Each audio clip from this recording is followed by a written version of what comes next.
आप जी वडभागे हो जो 8वें पातशाह बाला प्रीतम सतगुरु जिस डिठै सब दुख जाए, इन्हां अजमतां वडियाइयां दे मालिक गुरु हरकृष्ण साहब महाराज जी दे पवित्र चरण छोह प्राप्त इतिहासक अस्थान गुरुद्वारा बंगला साहब जी की यात्रा करदे हां। जुगो जुग अटल छतर चवर तखत दे मालिक धन धन श्री गुरु ग्रंथ साहिब पातशाह महाराज जी दे हजूर मनुखा जीवन दियां घड़ियां नूं सफला कर रहे हो। हुण समा है गुरु दरबार दे निजम अनुसार गुरु इतिहास दी चल रही लड़ीवार कथा दा अपनियां मन बिरतियां इकागर करो, रसना पवित्र कर दे एक बार, सारे उच्चारण करो जी सतनाम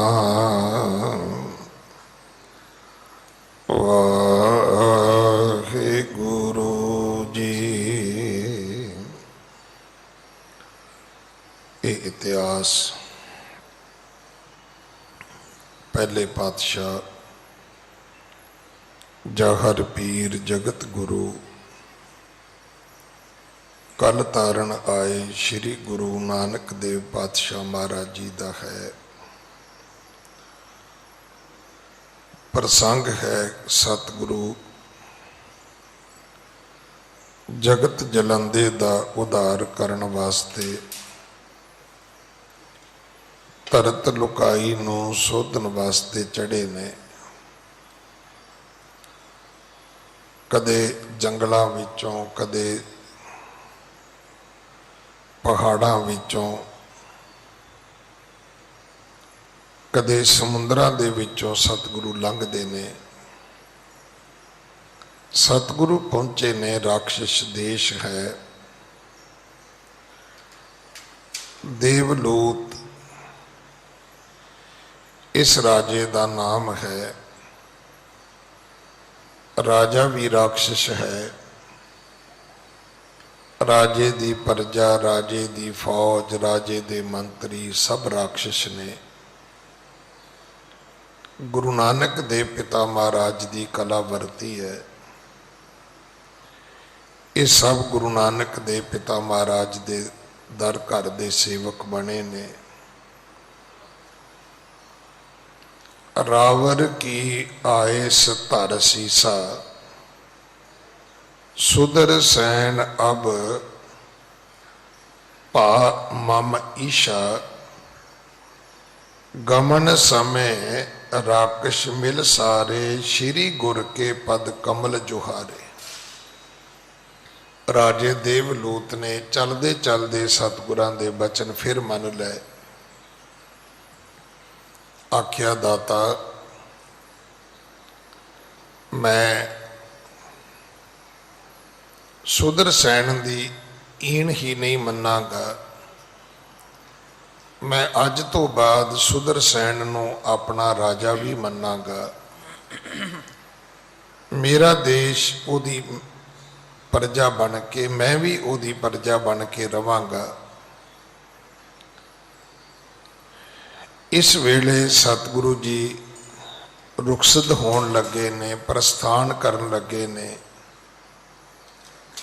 जिन्ने भी इहदी प्रजा दे लोग सन, उन्हां सारियां ने गुरु जी दे कमल रूपी चरनां ते आके मत्था टेकिया। ਨਮਸਕਾਰ ਕੀਤੀ ਹੈ। इथों तक आपां ने कल कथा सुनी सी। अगली कथा आप जी बड़े प्यार दे नाल सरवण करो। हाँ जी। श्री नानक नामो सिमरन करन लगे अब रामो। ये सारे हुण श्री नानक कह के सतगुरु जी नूं सिमरन लग पे। एक वक्त सी जदों धन गुरु नानक कह के श्री गुरु नानक कह के सिख गुरु नानक दे पिता महाराज नूं सिमरदे सन।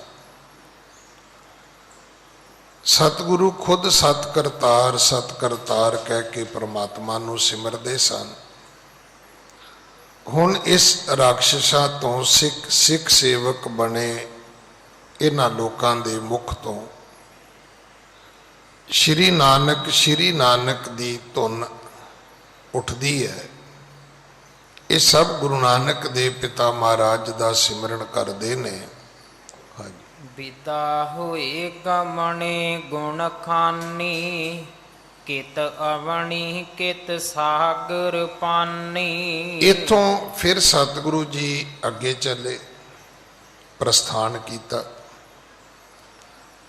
तुरे जाते ने कदे धरती आ जाती है, कदे समुंदर आ जाता है, कदे कोई नदी दरिया आ जाता है, कदे धरती है कदे जल है। सतगुरु जी चलते ने। उस वक्त कित अवनी कित सागर पानी, किते समुंदर का पानी है, किते धरती है, जमीन है। हाँ जी। चले जाहे एक सार अगारी आए गयो कानन तब पारी। चलदे अगे एक बहुत वड्डा एक जंगल आ गया जिथे केवल बनस्पति है। बस थोड़ा जिहा अंतर हुंदा है बाग दा ते जंगल दा। बाग विच भी पेड़ पौधे होंदे ने, बागां दे भी सारे पेड़ पौधे कोई मधुर मिठे फल देण वाले नहीं हुंदे, सारे सुगंधी वाले फुल देण वाले नहीं हुंदे। सोहणे फुल उन्हां ते आ जाण ये भी जरूरी नहीं हुंदा। अज तुसीं पार्कां विच जाओ, हर बनस्पति की अपनी खूबसूरती है, अपने उन्हां दे गुण ने। बस फर्क इन्ना है कि जंगल विच बेतरतीबी हुंदी है, जंगल की कोई वियोंत नहीं हुंदी। कई बारी असी ये शब्द सुनते हैं कि अमके देश विच अमकी स्टेट विच उत्थे ते जंगल राज है, भाव उत्थे कोई कानून कोई ला कोई लोकां दी कोई मान मर्यादा कुछ भी नहीं है। जंगल जिथे बेतरतीबी है, बड़ा वड्डा जंगल रस्ते विच आया है जिथे सतगुरु जी पहुंचे ने। चले जाहे एक सार अगारी आए गयो कानन तब पारी। पर है बहुत वड्डा, कई सैकड़े मीलों दे विच ये जंगल है। हाँ जी। फूल फलन सो पूरन रूरा किति दूर लो दी सत पूरा। इस जंगल दे विच फुल्लां वाले भी पौधे ने, पेड़ ने, फलां वाले पेड़ भी बहुत ने। ये ऐसा जंगल है कि जिथे फुल फल पौधियां नूं लगे हुए ने, पेड़ां नूं लगे हुए ने ते भरे हुए ने, खाली कोई नहीं है। हाँ जी। ताके पहुँचे जाए मजारा देखी बन मानस की डारा। इथे जदों सतगुरु पहुंचे ने, इथे बन मानस वेखे ने, जंगली मनुख ਉਹ ਮਨੁੱਖ ਜਿਹੜੇ ਜੰਗਲ ਵਿੱਚ ਹੀ ਰਹਿੰਦੇ ਨੇ, ਇਦਾਂ ਦੀ ਇੱਕ ਜਾਤੀ ਮਨੁੱਖਾਂ ਦੀ ਵੇਖੀ ਹੈ। ਹਾਂਜੀ। ਬਾਲ ਵਿਸਾਲ ਦਿਗੰਬਰ ਅੰਗਾ, ਰੂਪ ਭਿਆਨਕ ਮੇਚਕ ਰੰਗਾ। ਇਹਨੂੰ ਭਾਈ ਵੀਰ ਸਿੰਘ ਨੇ ਔਰੰਗੋ ਟੈਂਗ ਇੱਕ ਅੰਗਰੇਜ਼ੀ ਦਾ ਨਾਂ ਦਿੱਤਾ ਹੈ ਕਿ ਦੁਨੀਆ ਦੇ ਲੋਕ ਇਸ ਜਿਹੜੇ ਇਹ ਜੰਗਲੀ ਮਨੁੱਖ ਨੇ, ਇਹ ਜਿਹੜੇ ਬਨ ਮਾਨਸ ਨੇ, ਇਹਨੂੰ ਔਰੰਗੋ ਟੈਂਗ ਕਹਿੰਦੇ ਨੇ। ਭਾਈ ਇਹ ਬਾਂਦਰਾਂ ਦੀ ਹੀ ਇੱਕ ਜਾਤੀ ਹੈ, ਪਰ ਇਹ ਸਿਆਣੇ ਨੇ। ਇਹਨਾਂ ਵਿੱਚ ਇੱਕ ਵਾਅਦਾ ਹੈ ਵੀ ਇਹ ਬਿਲਕੁਲ ਜਿਵੇਂ ਸਿੱਧਾ ਹੋ ਕੇ ਮਨੁੱਖ ਤੁਰਦਾ ਹੈ, ਇਹ ਇੱਦਾਂ ਵੀ ਤੁਰ ਲੈਂਦੇ ਨੇ ਜਾਨਵਰਾਂ ਵਾਂਗੂ, ਤੇ ਚਾਰੇ ਪੈਰਾਂ ਦੇ ਭਾਰ ਤਾਂ ਤੁਰਦੇ ਹੀ ਤੁਰਦੇ ਨੇ। ਇੱਥੇ ਕੀਤੀ ਮਾਨਸ ਕੀ ਡਾਰਾ, ਤਾਂ ਕਿ ਪਹੁੰਚੇ ਜਾਏ ਮੁਝਾਰਾ। ਹਾਂਜੀ। ਬਾਲ ਵਿਸਾਲ ਦਿਗੰਬਰ ਅੰਗਾ, ਰੂਪ ਭਿਆਨਕ ਮੇਚਕ ਰੰਗਾ। ਇਹਨਾਂ ਦੇ ਜਿਹੜੇ ਵਾਲ ਨੇ ਸਰੀਰ ਦੇ, ਉਹ ਬਹੁਤ ਵੱਡੇ ਨੇ, ਪਰ ਹੈ ਨਗਨ। ਇਹ ਜੰਗਲੀ ਮਨੁੱਖ ਨੇ, ਇਹ ਆਪਣੇ ਸਰੀਰ ਦੇ ਉੱਪਰ ਕੋਈ ਕੱਪੜਾ ਆਦਿਕ ਧਾਰਨ ਨਹੀਂ ਕਰਦੇ। ਰੂਪ ਭਿਆਨਕ ਮੇਚਕ ਰੰਗਾ, ਰੰਗ ਇਹਨਾਂ ਦੇ ਕਾਲੇ ਨੇ, ਰੂਪ ਜਿਹੜੇ ਨੇ ਉਹ ਇਹਨਾਂ ਦੇ ਬੜੇ ਡਰਾਵਣੇ ਨੇ। ਪਸ਼ੂ ਸਮਾਨ ਕਿਰਿਆ ਜਿਨ ਕੇਰੀ, ਮਰਦਾਨੇ ਜਬ ਡਾਰ ਸੁਹੇਰੀ। ਪਸ਼ੂਆਂ ਦੇ ਸਮਾਨ ਇਹਨਾਂ ਦੀ ਕਿਰਿਆ ਹੈ, ਤੇ ਜਦੋਂ ਮਰਦਾਨੇ ਜਬ ਡਾਰ ਸੁਹੇਰੀ, ਮਰਦਾਨੇ ਨੇ ਪਹਿਲੀ ਵਾਰੀ ਇੱਕ ਨਹੀਂ, ਦੋ ਨਹੀਂ, ਚਾਰ ਨਹੀਂ, ਸੈਂਕੜੀ ਇਹ ਬਨ ਮਾਨਸ ਵੇਖੇ ਨੇ, ਇਹ ਔਰੰਗੋ ਟੈਂਗ ਵੇਖੇ ਨੇ।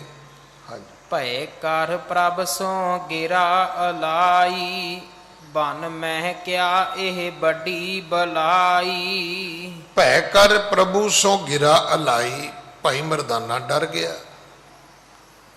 ਵੀ ਇਹ ਕਿੱਦਾਂ ਦੇ ਜਾਨਵਰ ਨੇ, ਕਿੱਦਾਂ ਦੇ ਮਨੁੱਖ ਨੇ।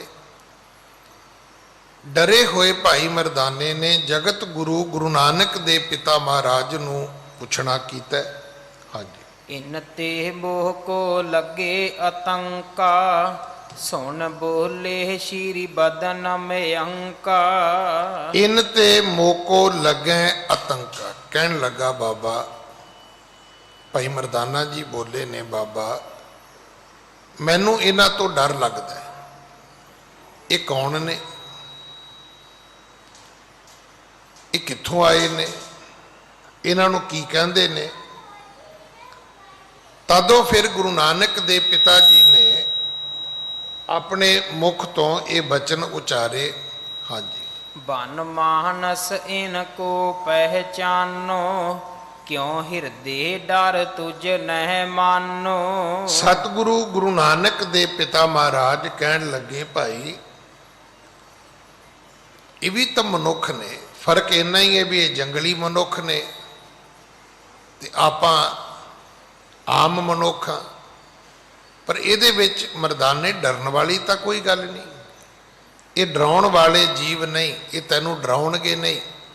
ਹਾਂਜੀ। ਹਮੈ ਬਿਲੋਕਾ ਤਿਨ ਨੈ ਜਬ ਹੀ, ਭਾਗ ਚਲੇ ਡਰ ਕੈ ਉਰ ਸਭ ਹੀ। ਹਮੇ ਬਲੋਕਾ ਤਿੰਨ ਨੇ ਜਬ ਹੀ, ਵੇਖ ਮਰਦਾਨਿਆ ਜਦੋਂ ਇਹਨਾਂ ਬਨ ਮਾਨਸਾਂ ਨੇ ਆਪਾਂ ਨੂੰ ਵੇਖਿਆ, ਇਹ ਡਰ ਗਏ ਨੇ ਸਾਡੇ ਕੋਲ। ਡਰੇ ਕੀ, ਇਹ ਤੇ ਭਾਜੀ ਗਏ ਨੇ ਸਾਰੇ। ਇਹ ਸਾਰੇ ਜਿਹੜੇ ਨੇ ਸਾਨੂੰ ਵੇਖ ਕੇ ਦੌੜ ਗਏ ਨੇ। ਹਾਂਜੀ। ਰਹਿਓ ਏਕ ਠਾਂਡਾ ਤੇ ਥਾਈ, ਔਰ ਗਏ ਸਭ ਦੂਰ ਪਲਾਈ। ਰਹਿਓ ਏਕ ਠਾਂਡਾ ਤੈ ਥਾਈ, ਜਦੋਂ ਉਹ ਸਾਰੇ ਦੌੜ ਗਏ, ਇੱਕ ਬਨ ਮਾਨਸ ਜਿਹੜਾ ਸੀ ਉੱਥੇ ਖਲੋਤਾ ਰਿਹਾ, ਉਹ ਨਹੀਂ ਦੌੜਿਆ। ਔਰ ਗਏ ਸਭ ਦੂਰ ਪਲਾਈ, ਬਾਕੀ ਜਿਹੜੇ ਸੀ ਉਹ ਡਰਦੇ ਦੌੜ ਗਏ। ਮਨੁੱਖ ਤੋਂ ਅਮੂਮਨ ਬਾਕੀ ਜਾਤੀਆਂ ਦੇ ਜਿਹੜੇ ਪੰਛੀ ਨੇ, ਜਾਨਵਰ ਨੇ, ਇਹ ਡਰਦੇ ਨੇ। ਥੋੜੇ ਹੋਣਗੇ ਖੂੰਖਾਰ ਕੀੜੇ ਮਕੌੜੇ ਜਾਨਵਰ ਜਿਹੜੇ ਨਾ ਡਰਦੇ ਹੋਣਗੇ। ਹੁਣ ਇੱਕ ਮਨ ਮਾਨਸ ਜਿਹੜਾ ਸੀ ਉਹ ਰਹਿ ਗਿਆ, ਬਾਕੀ ਚਲੇ ਗਏ। ਹਾਂਜੀ। मैं बूझियो तब तेह के साथा, को है तू कहिए निज गाथा। मैं बूझियो तब तय के साथा। भाई बाला कहते भी मैं उस बन मानस नूं पुछया, को है तू कहिए निज गाथा। तू कौन है बई, अपनी गाथा सुना। तुसी जंगल विच रहने हो, कौन हो तुसी? की तुहाडा कोई नाम ही है, तुहाडी कोई पहचान भी है, या तुसी इत्थे कदों दो रहने हो? कहते ये गल मैं उस बन मानस नूं पुछी है। हाँ जी। सुन तह ऊंचे चीक पुकारी, लखी न पशु समान उचारी। सुन तैं ऊंचे चीक पुकारी, पर उन्हें कोई उत्तर नहीं दिता। जवाब देने की शायद उसने कोशिश की तो उन्हें एक उच्ची सारी चीक मार दी, जो उदी जंगलों वाले जानवरों के वांग उदी कोई अपनी भाख्या होएगी। देखो चिड़ी दे बोलण दा बोल वखरा है, कां दा वखरा है, खोते दा, घोड़े दा, कां दा, बांदर दा, हर जानवर की अपनी एक आवाज़ है, अपनी ओदी एक पहचान है। हुण ये जिहड़ा बन मानस सी इहने चीक ते मार दी है, लखी ना पशु समान उचारी। जां उन्हें कहण दी कोशिश की भी भरावा मैनू नहीं पता तू की पुछिया, भी जो तू पुछ रहा है, जां फिर मैनू नहीं आउंदा कि तू मैनू की कहना चाहुंदा है। हाँ जी। बूझे मैं तब ही गुण ऐना, क्यों नह ए बोलत शुभ बैना। बूझे मैं तब ही गुण ऐना, कहते फिर मैं गुरु नानक साहब नूं पुछया, क्यों न ये बोलत सब बैना। तो पूछया कि भी बाबा ये कौन ने?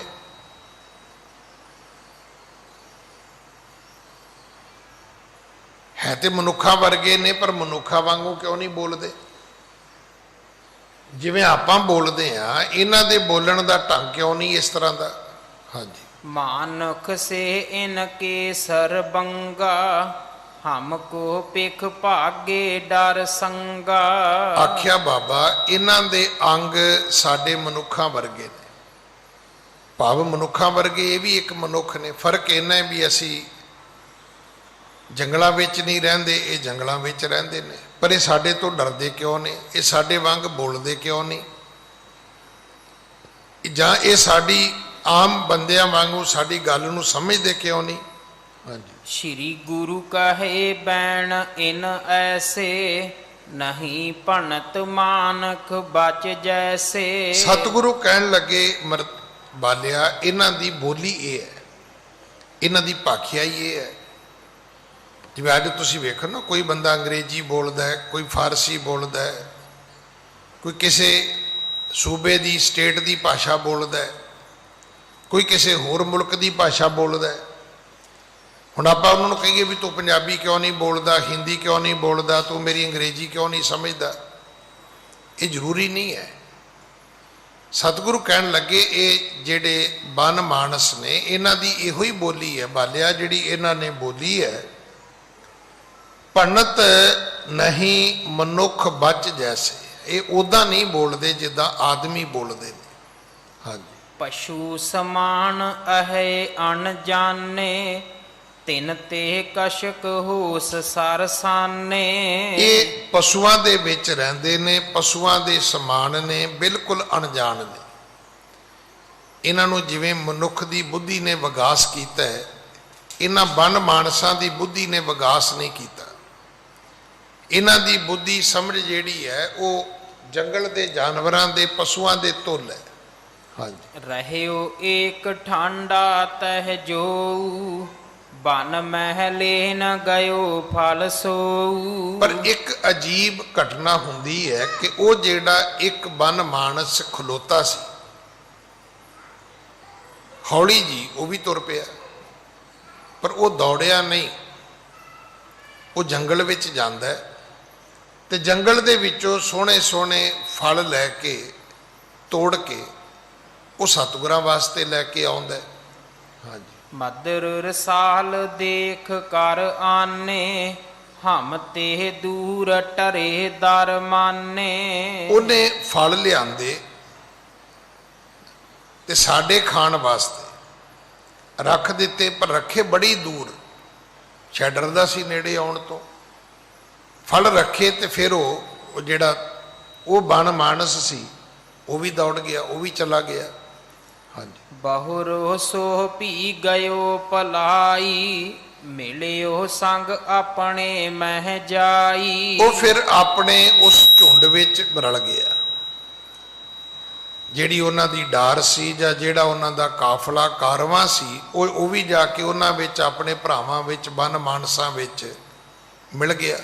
ਹਾਂਜੀ, ਪ੍ਰਭ ਜੀ ਲੈ ਕਰ ਫਲ ਨਿਜ ਪਾਨੇ, ਕਹਿਣ ਲੱਗੇ ਖਾਵੋ ਮਰਦਾਨੇ। ਤਦੋਂ ਫਿਰ ਸਤਿਗੁਰੂ ਜੀ ਨੇ ਆਪਣੇ ਕਰ ਕਮਲਾਂ ਵਿੱਚ ਉਹ ਫਲ ਚੁੱਕੇ ਤੇ ਸਭ ਤੋਂ ਪਹਿਲਾਂ ਭਾਈ ਮਰਦਾਨੇ ਨੂੰ ਦਿੱਤੇ। ਆਖਿਆ ਮਰਦਾਨਿਆ ਛਕ ਬਈ, ਖਾਓ। ਸਤਿਗੁਰੂ ਜੀ ਨੇ ਫਲ ਖਾਣ ਵਾਸਤੇ ਦਿੱਤੇ ਨੇ। ਹਾਂਜੀ, ਮਾਨ ਬਚਨ ਲੀਨੇ ਕਰ ਮਾਹੀ, ਖਾਣ ਲੱਗਿਓ ਹੈ ਮਦਰਸ ਰਾਹੀ। ਭਾਈ ਮਰਦਾਨੇ ਨੇ ਗੁਰੂ ਦਾ ਬਚਨ ਮੰਨਿਆ ਤੇ ਫਲ ਖਾਧੇ।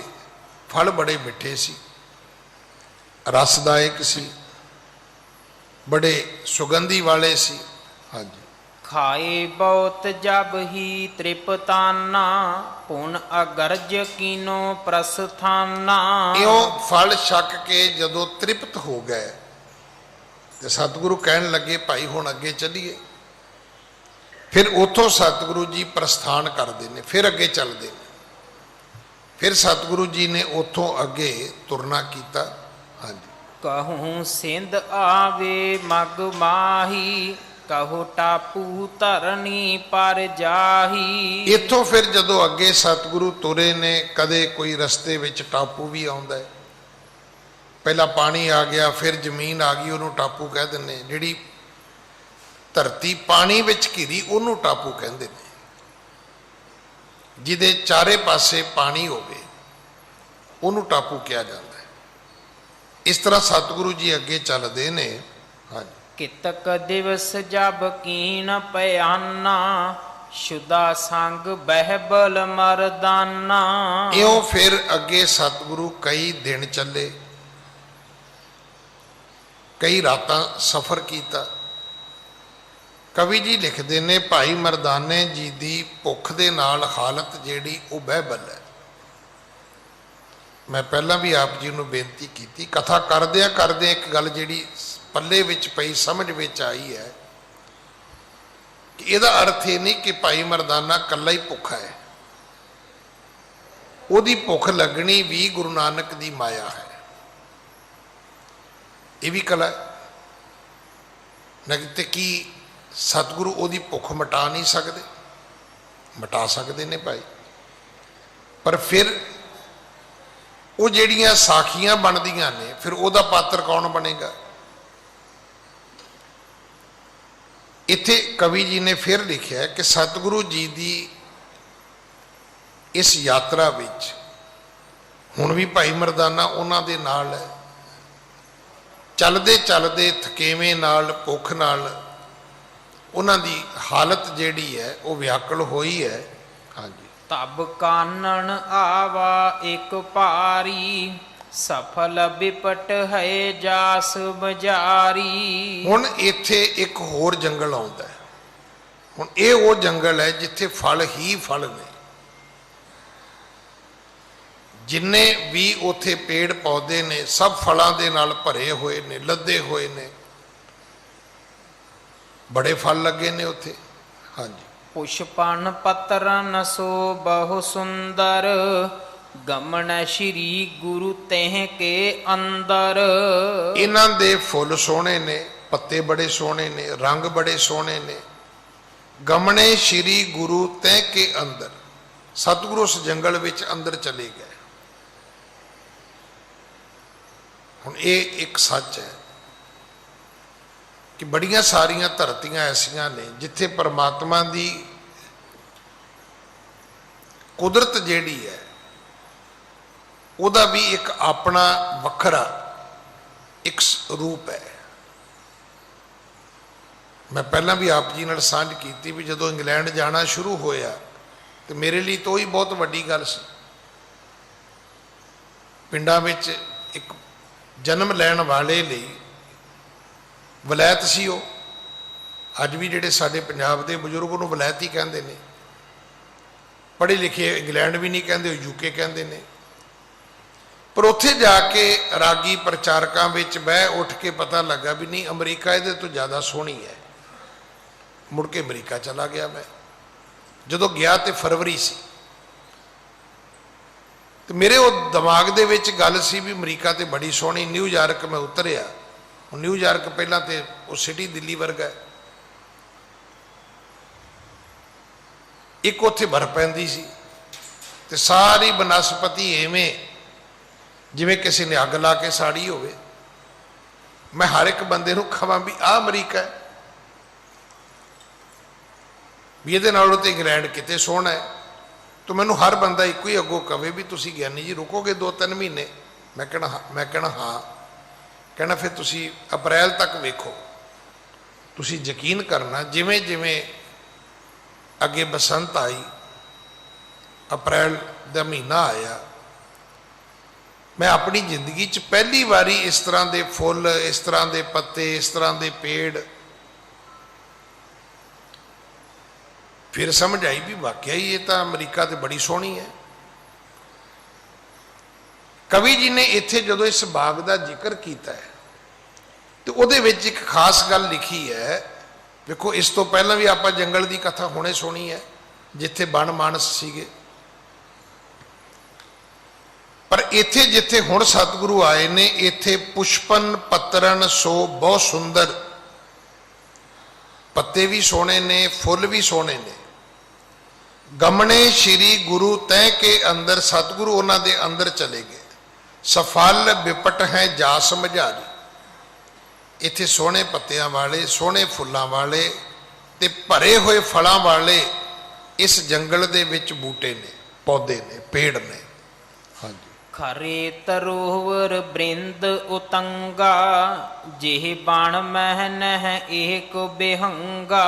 ਪਰ ਇਸ ਬਾਗ ਦੀ ਇੱਕ ਵਿਲੱਖਣਤਾ ਕੀ ਆਈ ਕਿ ਜੰਗਲ ਤੇ ਹੈ, ਬੜੇ ਸੋਹਣੇ ਬਾਗ ਬਗੀਚਿਆਂ ਵਰਗਾ ਰੰਗ ਬਰੰਗਾ ਫਲਾਂ ਵਾਲਾ ਇਹ ਜੰਗਲ ਹੈ, ਪਰ ਇਸ ਜੰਗਲ ਵਿੱਚ ਪੰਛੀ ਕੋਈ ਨਹੀਂ ਹੈ। ਕੋਈ ਪੰਛੀ ਦੀ ਕੋਈ ਜਾਤੀ ਉੱਥੇ ਨਜ਼ਰ ਨਹੀਂ ਆਉਂਦੀ, ਹੈ ਹੀ ਨਹੀਂ। ਨਹੀਂ ਤੇ 84 ਲੱਖ ਜੂਨਾਂ ਵਿੱਚ ਲੱਖਾਂ ਹੀ ਜੂਨਾਂ ਪੰਛੀਆਂ ਦੀਆਂ ਨੇ। ਇੱਕ ਵੀ ਪੰਛੀ ਉਸ ਬਾਗ ਦੇ, ਉਸ ਜੰਗਲ ਦੇ ਵਿੱਚ ਨਹੀਂ ਰਹਿੰਦਾ। ਹਾਂਜੀ। ਜੰਬਕ ਕੇਹਰ ਬ੍ਰਿਕ ਨਾ ਕੋ ਰੰਗਾ, ਸੂਕਰ ਸਸਾ ਨਾ ਰੋਜ ਮਤੰਗਾ। ਕੱਲੇ ਪੰਛੀ ਨਹੀਂ, ਕਵੀ ਜੀ ਕਹਿੰਦੇ ਇੱਥੇ ਗਿੱਦੜ ਵੀ ਨਹੀਂ ਹੈਗੇ। ਜੁੰਬਕ ਕੇਹਰ ਕਹਿੰਦੇ ਇੱਥੇ ਸ਼ੇਰ ਵੀ ਹੈ ਨਹੀਂ। ਵੇਖੋ ਕਮਾਲ ਦਾ ਜੰਗਲ ਹੈ ਜੰਗਲ ਹੈ ਪਰ ਪੰਛੀ ਕੋਈ ਨਹੀਂ, ਹੈ ਜੰਗਲ ਹੈ ਪਰ ਗਿੱਦੜ ਕੋਈ ਨਹੀਂ। ਹੈਗਾ ਤੇ ਜੰਗਲ ਹੈ ਪਰ ਉਹਦੇ ਵਿੱਚ ਸ਼ੇਰ ਵੀ ਕੋਈ ਨਹੀਂ। ਹੁਣ ਬਿਨਾਂ ਸ਼ੇਰ ਤੋਂ ਕਿੱਦਾਂ ਦਾ ਜੰਗਲ ਹੋਏਗਾ ਭਾਈ? ਇਸ ਦੇ ਅੰਦਰ ਕਵੀ ਜੀ ਕਹਿੰਦੇ ਨੇ ਕੋਈ ਬ੍ਰਿਕ ਨਹੀਂ, ਕੋਈ ਹਿਰਨ ਨਹੀਂ ਹੈ, ਕੋਈ ਸੂਰ ਨਹੀਂ ਹੈ, ਇਹਦੇ ਵਿੱਚ ਕੋਈ ਸਹਾ ਨਹੀਂ ਹੈ, ਇਹਦੇ ਅੰਦਰ ਕੋਈ ਰੋਜ਼, ਜਿਨ੍ਹਾਂ ਨੂੰ ਆਪਾਂ ਨੀਲ ਗਾਵਾਂ ਕਹਿੰਦੇ ਆ, ਐਸਾ ਕੋਈ ਜਾਨਵਰ ਨਹੀਂ ਹੈ, ਐਸਾ ਇਹਦੇ ਵਿੱਚ ਕੋਈ ਪੰਛੀ ਨਹੀਂ ਹੈ। ਜੰਗਲ ਹੈ, ਪੱਤੇ ਬੜੇ ਸੋਹਣੇ ਨੇ, ਫੁੱਲ ਬੜੇ ਸੋਹਣੇ ਨੇ, ਫਲ ਬੜੇ ਸੋਹਣੇ ਨੇ। ਹਾਂਜੀ। ਜੀਵ ਨਾਮ ਜਿਹ ਮਹਿ ਨਹਿ ਕੋਈ, ਭਰਿਓ ਸੂਣ ਚਹੁ ਦਿਸ਼ ਤੇ ਸੋਈ। ਹੁਣ ਇਹਦੇ ਵਿੱਚ ਕਵੀ ਜੀ ਕਹਿੰਦੇ ਨੇ ਕੋਈ ਬਗਿਆੜ ਕੋਈ ਹਾਥੀ ਵੀ ਨਹੀਂ। ਇਹਦਾ ਨਟਸ਼ਲ ਭਾਵ ਇਹ ਹੈ ਕਿ ਉਸ ਬਾਗ ਦੇ ਵਿੱਚ ਬਨਸਪਤੀ ਤੋਂ ਇਲਾਵਾ ਕੋਈ ਜੀਵ ਨਾਮੀ ਕੋਈ ਜਾਤੀ ਨਹੀਂ ਹੈ ਕਿ ਜਿਹਨੂੰ ਆਪਾਂ ਜੀਵ ਕਹਿ ਸਕੀਏ। ਜਿਉਂਦੀ ਕੋਈ ਚੀਜ਼, ਭਾਵੇਂ ਪੰਛੀ ਹੋਵੇ, ਭਾਵੇਂ ਪਸ਼ੂ ਹੋਵੇ, ਭਾਵੇਂ ਜਾਨਵਰ ਹੋਵੇ, ਜੀਵ ਨਾਮ ਜੇ ਮੈਨੇ ਕੋਈ ਪਰਿਓ ਛੂਣ ਚੋਂ ਦਿਸਤੇ ਸੋਈ। ਬਿਲਕੁਲ ਖਾਲੀ, ਕੋਈ ਆਵਾਜ਼ ਨਹੀਂ ਆਉਂਦੀ। ਇਹ ਖਾਲੀ ਜੰਗਲ ਹੈ। ਹਾਂਜੀ। ਤਾਂ ਮੈਂ ਪਿਖ ਛਾਇਆ ਰਮਨੀਕਾ, ਬੈਠ ਗਏ ਬੇਦੀ ਕੋਲ ਟੀਕਾ। ਇੱਥੇ ਸਤਿਗੁਰੂ ਨੇ ਇੱਕ ਰਮਣੀਕ ਛਾਂ ਵੇਖੀ ਹੈ, ਉੱਥੇ ਫਿਰ ਸਤਿਗੁਰੂ ਜੀ ਬੈਠ ਗਏ। ਉਹਦੇ ਥੱਲੇ ਸਤਿਗੁਰੂ ਜੀ ਨੇ ਆਪਣਾ ਆਸਣ ਲਾ ਲਿਆ। ਹਾਂਜੀ। ਏਕ ਮਹੂਰਤ ਬੀਤਾ ਜਬ ਹੀ, ਬੋਲਿਓ ਮਰਦਾਨਾ ਬਚ ਤਬ ਹੀ। ਇੱਕ ਮਹੂਰਤ ਬੀਤ ਗਿਆ, ਭਾਵੇਂ ਇੱਕ ਘੜੀ 23-24 ਮਿੰਟ ਲੰਘ ਗਏ। ਭਾਈ ਮਰਦਾਨਾ ਜੀ ਨੇ ਸਤਿਗੁਰਾਂ ਨੂੰ ਬੇਨਤੀ ਕੀਤੀ। ਹਾਂਜੀ। ਸ਼ੁੱਧਾ ਸੰਗ ਬਹਿ ਬਲ ਮਮ ਪ੍ਰਾਨਾ, ਆਏ ਅਸ ਦੇਹੋ ਕਰੋ ਫਲ ਖਾਨਾ। ਕਹਿਣ ਲੱਗਾ ਬਾਬਾ ਜੇ ਤੁਹਾਡਾ ਹੁਕਮ ਹੋਵੇ ਤੇ ਫਲ ਖਾ ਲਵਾਂ। ਭੁੱਖ ਬੜੀ ਲੱਗੀ ਹੈ, ਮੈਂ ਬਹੁਤ ਵਿਆਕੁਲ ਹਾਂ। ਭੁੱਖ ਨੇ ਮੇਰੀ ਬੁਰੀ ਹਾਲਤ ਕੀਤੀ ਹੋਈ ਹੈ। ਹਾਂਜੀ। ਕਿਤਕ ਦਿਵਸ ਬੀਤੇ ਬਿਨ ਖਾਏ, ਨਹਿ ਆਹਾਰ ਮਗ ਮੈਂ ਕਿਹ ਥਾਏ। ਬਾਬਾ ਮੈਨੂੰ ਖਾਧਿਆਂ ਤੇ ਕਈ ਦਿਨ ਹੋ ਗਏ ਨੇ, ਤੇ ਰਸਤੇ ਵਿੱਚ ਕੁਝ ਖਾਣ ਵਾਸਤੇ ਹੈ ਵੀ ਨਹੀਂ ਸੀ। ਖਾਣਾ ਕਿੱਥੋਂ ਸੀ? ਹਾਂਜੀ। ਇਸ ਬਨ ਮਹਿ ਦੀਸੇ ਫਲ ਰੂਰੇ, ਮਦਰ ਵਿਸਾਲ ਰਸਣ ਕੇ ਪੂਰੇ। ਤੇ ਬਾਬਾ ਇੱਥੇ ਤੇ ਫਲ ਬੜੇ ਸੁੰਦਰ ਸੁੰਦਰ ਨਜ਼ਰ ਆਉਂਦੇ ਨੇ, ਵੇਖਣ ਤੋਂ ਹੀ ਲੱਗਦਾ ਉਹ ਬੜੇ ਵਧੀਆ ਹੋਣਗੇ। ਵੇਖਣ ਤੋਂ ਲੱਗਦਾ ਕਿ ਬੜੇ ਮਿੱਠੇ ਵੀ ਹੋਣਗੇ, ਬੜੇ ਸਵਾਦਿਸ਼ਟ ਹੋਣਗੇ। ਜੇ ਤੁਹਾਡੀ ਆਗਿਆ ਹੋਵੇ ਤੇ ਮੈਂ ਫਲ ਖਾ ਲਵਾਂ। ਹਾਂਜੀ। ਸ਼੍ਰੀ ਨਾਨਕ ਸੁਣ ਬਚਨ ਬਖਾਨਾ, ਬੈਠੋ ਹਮਰੇ ਢਿਗ ਮਰਦਾਨਾ। ਗੁਰੂ ਨਾਨਕ ਦੇ ਪਿਤਾ ਮਹਾਰਾਜ ਕਹਿਣ ਲੱਗੇ ਮਰਦਾਨਿਆ ਇੱਥੇ ਸਾਡੇ ਕੋਲ ਆ ਜਾ, ਸਾਡੇ ਕੋਲ ਆ ਕੇ ਬੈਠ। ਇਹ ਨਹੀਂ ਕਿਹਾ ਵੀ ਤੂੰ ਫਲ ਖਾ ਲੈ, ਸਗੋਂ ਦੂਰ ਬੈਠੇ ਨੂੰ ਕਿਹਾ ਮਰਦਾਨਿਆ ਉੱਠ ਇੱਥੇ ਸਾਡੇ ਕੋਲ ਆ ਕੇ ਬੈਠ। ਹਾਂਜੀ। ਇਸ ਬਣ ਕੋ ਨੀਕੋ ਨਹਿ ਲਖੀਐ, ਚਾਹੂ ਔਰ ਤੇ ਸ਼ੂਨੋ ਪਿਖੀਐ। ਹੁਣ ਸਾਡੇ 'ਚ ਬੜੇ ਲੋਕ ਐਸੇ ਨੇ, ਪੀਸ ਚਾਹੀਦਾ ਹੈ, ਸ਼ਾਂਤੀ ਚਾਹੀਦੀ ਹੈ, ਇਕਾਂਤ ਚਾਹੀਦਾ ਹੈ, ਪ੍ਰਾਈਵੇਸੀ ਚਾਹੀਦੀ ਹੈ। ਘੁੱਗ ਵਸਦੀ ਦਿੱਲੀ ਛੱਡ ਕੇ ਲੋਕ ਫਾਰਮ ਹਾਊਸਾਂ 'ਤੇ ਭੱਜੇ ਜਾਂਦੇ ਨੇ, ਤੇ ਪਤਾ ਉਦੋਂ ਲੱਗਦਾ ਵੀ ਅੱਧੇ ਨੌਕਰੀ ਖਾ ਜਾਂਦੇ ਉਹਨਾਂ ਨੂੰ। ਪਹਿਲਾਂ ਮਾਲ ਮੱਤਾ ਖਾ ਜਾਂਦੇ ਨੇ, ਮੁੜ ਕੇ ਉਹ ਮਾਲਕਾਂ ਨੂੰ ਵੀ ਖਾ ਜਾਂਦੇ ਨੇ। ਸਾਡੇ ਬਜ਼ੁਰਗ ਪਾਗਲ ਨਹੀਂ ਸੀ। ਜਿਹੜੀ ਮੈਨੂੰ ਗੱਲ ਸਮਝ ਆਈ ਉਹ ਇਹ ਵੀ ਮੇਰੇ ਬਜ਼ੁਰਗ ਅਨਪੜ੍ਹ ਸੀ, ਮੂਰਖ ਨਹੀਂ ਸੀ, ਬੜੇ ਸਿਆਣੇ ਸੀ। ਉਹਨਾਂ ਨੇ ਪਿੰਡ ਵਸਾਏ, ਉਹਨਾਂ ਨੇ ਸ਼ਹਿਰ ਵਸਾਏ, ਸ਼ਹਿਰਾਂ ਨੂੰ ਫਿਰ ਮੈਟਰੋ ਸਿਟੀ ਬਣਾਇਆ। ਅਸੀਂ ਫਿਰ ਮੂਰਖ ਦੇ ਮੂਰਖ, ਫਿਰ ਵਿੱਚੋਂ ਨਿਕਲੇ, ਫਿਰ ਬਾਹਰ ਚਲੇ ਗਏ। ਦੇਖੋ ਸਾਡੀ ਇੱਕ ਜਿਹੜੀ ਗਲਤੀ ਕੀ ਹੈ, ਅਸੀਂ ਕੈਂਸਰ ਦੇ ਫੋੜੇ ਤੇ ਰੇਸ਼ਮ ਦਾ ਕੱਪੜਾ ਪਾਉਣਾ ਸੁਭਾਅ ਸਮਝਦੇ ਹਾਂ। ਅਸੀਂ ਨਹੀਂ ਚਾਹੁੰਦੇ ਕੋਈ ਗੱਲ ਕੀਤੀ ਜਾਵੇ। ਇਹਨਾਂ ਨਾ ਛੱਡੋ ਗਿਆਨੀ ਜੀ, ਇੱਕ ਗੱਲ ਕਰਨ ਵਾਲੀ ਹੈ, ਦੱਸੋ ਹੋਰ ਕਰਨ ਵਾਲੀ ਵੀ ਕਿਹੜੀ ਹੈ? ਸਾਨੂੰ ਜ਼ਿੰਦਗੀ ਜਿਉਣ ਦਾ ਢੰਗ ਸਤਿਗੁਰੂ ਸਿਖਾਉਂਦੇ ਨੇ। ਹੁਣ ਨਿੱਕੀ ਨਿੱਕੀ ਗੱਲ ਭਾਈ ਮਰਦਾਨੇ ਦੀ ਸਾਨੂੰ ਸਮਝ ਆਉਣੀ ਚਾਹੀਦੀ ਹੈ ਕਿ ਭਾਈ ਮਰਦਾਨੇ ਨੇ ਗੁਰੂ ਨਾਨਕ ਸਾਹਿਬ ਦੇ ਨਾਲ ਰਹਿ ਕੇ ਹੁਕਮ ਰਜਾਈ ਜਿਹੜੀ ਹੈ ਉਹ ਸਾਨੂੰ ਸਿੱਖਿਆ ਦਿੱਤੀ ਹੈ ਵੀ ਜਿੱਥੇ ਭਾਈ ਮਰਦਾਨੇ ਤੋਂ ਗਲਤੀ ਹੁੰਦੀ ਹੈ, ਤੁਸੀਂ ਵੇਖੋ ਅੱਗੇ ਹੋਣਾ ਕੀ ਹੈ। ਜਦੋਂ ਕਥਾ ਇਸ ਤੋਂ ਅੱਗੇ ਚੱਲੇਗੀ ਤੁਸੀਂ ਖੁਦ ਹੈਰਾਨ ਹੋ ਜਾਓਗੇ ਵੀ ਇਹ ਕੀ ਬਣਿਆ। ਇਹ ਯਾਦ ਰੱਖਣਾ। ਸਾਨੂੰ ਕੀੜੀਆਂ ਚੰਗੀਆਂ ਨਹੀਂ ਲੱਗਦੀਆਂ, ਸਾਨੂੰ ਪੰਛੀ ਚੰਗੇ ਨਹੀਂ ਲੱਗਦੇ, ਪਰ ਸ਼ਾਇਦ ਸਾਨੂੰ ਨਹੀਂ ਪਤਾ ਅਸੀਂ ਸਾਰੇ ਇੱਕ ਦੂਜੇ ਦੇ ਪੂਰਕ ਆ। ਅੱਜ ਕਛੂਆ ਛਾਪ ਹੈ, ਅੱਜ ਕਈ ਤਰ੍ਹਾਂ ਦੀਆਂ ਓਡੋਮਾਸ ਆਉਂਦੀਆਂ ਨੇ, ਕਈ ਤਰ੍ਹਾਂ ਦੇ ਉਹ ਛਿੱਕੇ ਜੇ ਆ ਗਏ, ਉਹ ਚਿੜੀ ਬੱਲਾ ਖੇਡਣ ਵਾਲੇ, ਮੱਖੀ ਮੱਛਰ ਮਾਰ ਲਓ ਜੀ। ਪਰ ਜਦੋਂ ਇਹ ਨਈ ਚੀਜ਼ਾਂ ਹੁੰਦੀਆਂ ਸੀ ਉਦੋਂ ਇਹ ਮੱਖੀ ਮੱਛਰ ਕੌਣ ਮਾਰਦਾ ਸੀ ਪਤਾ? ਕੋੜ ਕਿਰਲੀ। ਅੱਜ ਕੋੜ ਕਿਰਲੀ ਅੰਦਰ ਹੋਵੇ ਤੇ ਸਾਰਾ ਪਰਿਵਾਰ ਬਾਹਰ ਹੁੰਦਾ ਹੈ ਵੀ ਇਹ ਕਿੱਥੋਂ ਆ ਗਈ ਹੈ। ਲੱਖਾਂ ਜ਼ਹਿਰੀਲੇ ਕੀੜੇ ਇਹ ਰਾਤ ਨੂੰ ਖਾ ਜਾਂਦੀ ਸੀ। ਸਾਨੂੰ ਕੁਦਰਤ ਦੀ ਸਮਝ ਹੀ ਨਹੀਂ ਆ ਰਹੀ ਵੀ ਕੁਦਰਤ ਕੀ ਹੈ। ਸਤਿਗੁਰੂ ਤਾਂ ਰੋਜ਼ ਕਹਿੰਦੇ ਨੇ ਬਲਿਹਾਰੀ ਕੁਦਰਤ ਵਸਿਆ। ਕਿ ਆਪ ਜੀ ਨੂੰ ਪਤਾ ਹੈ ਜੇ ਭੌਰੇ ਨਾ ਹੋਣ ਤੇ ਫੁੱਲਾਂ ਤੇ ਸੁਗੰਧੀ ਤੇ ਫਲਾਂ 'ਚ ਰਸ ਆ ਹੀ ਨਹੀਂ ਸਕਦਾ, ਸੰਭਵ ਹੀ ਨਹੀਂ ਹੈ, ਪੋਸੀਬਲ ਹੀ ਨਹੀਂ ਹੈ। ਮੈਂ ਤੇ ਇਸ ਤੋਂ ਅੱਗੇ ਸੁਣ ਕੇ ਹੈਰਾਨ ਹੋ ਗਿਆ ਕਿ ਇਹਨਾਂ ਪੌਦਿਆਂ ਵਿੱਚ ਵੀ ਨਰ ਤੇ ਮਦੀਨ ਹੁੰਦੇ ਨੇ। ਇਹਨਾਂ ਪੌਦਿਆਂ ਵਿੱਚ ਵੀ ਸਾਡੇ ਲਈ ਤੇ ਸੰਤਰਾ ਸੰਤਰਾ ਹੀ ਹੈ, ਅੰਬ ਅੰਬ ਹੀ ਹੈ, ਕੇਲਾ ਕੇਲਾ ਹੀ ਹੈ, ਔਲਾ ਔਲਾ ਹੀ ਹੈ, ਪਰ ਇਹਨਾਂ ਵਿੱਚ ਵੀ ਨਰ ਮਦੀਨ ਹੈਗੇ ਨੇ, ਇਸਤਰੀ ਪੁਰਖ ਹੈਗੇ ਨੇ ਭਾਈ।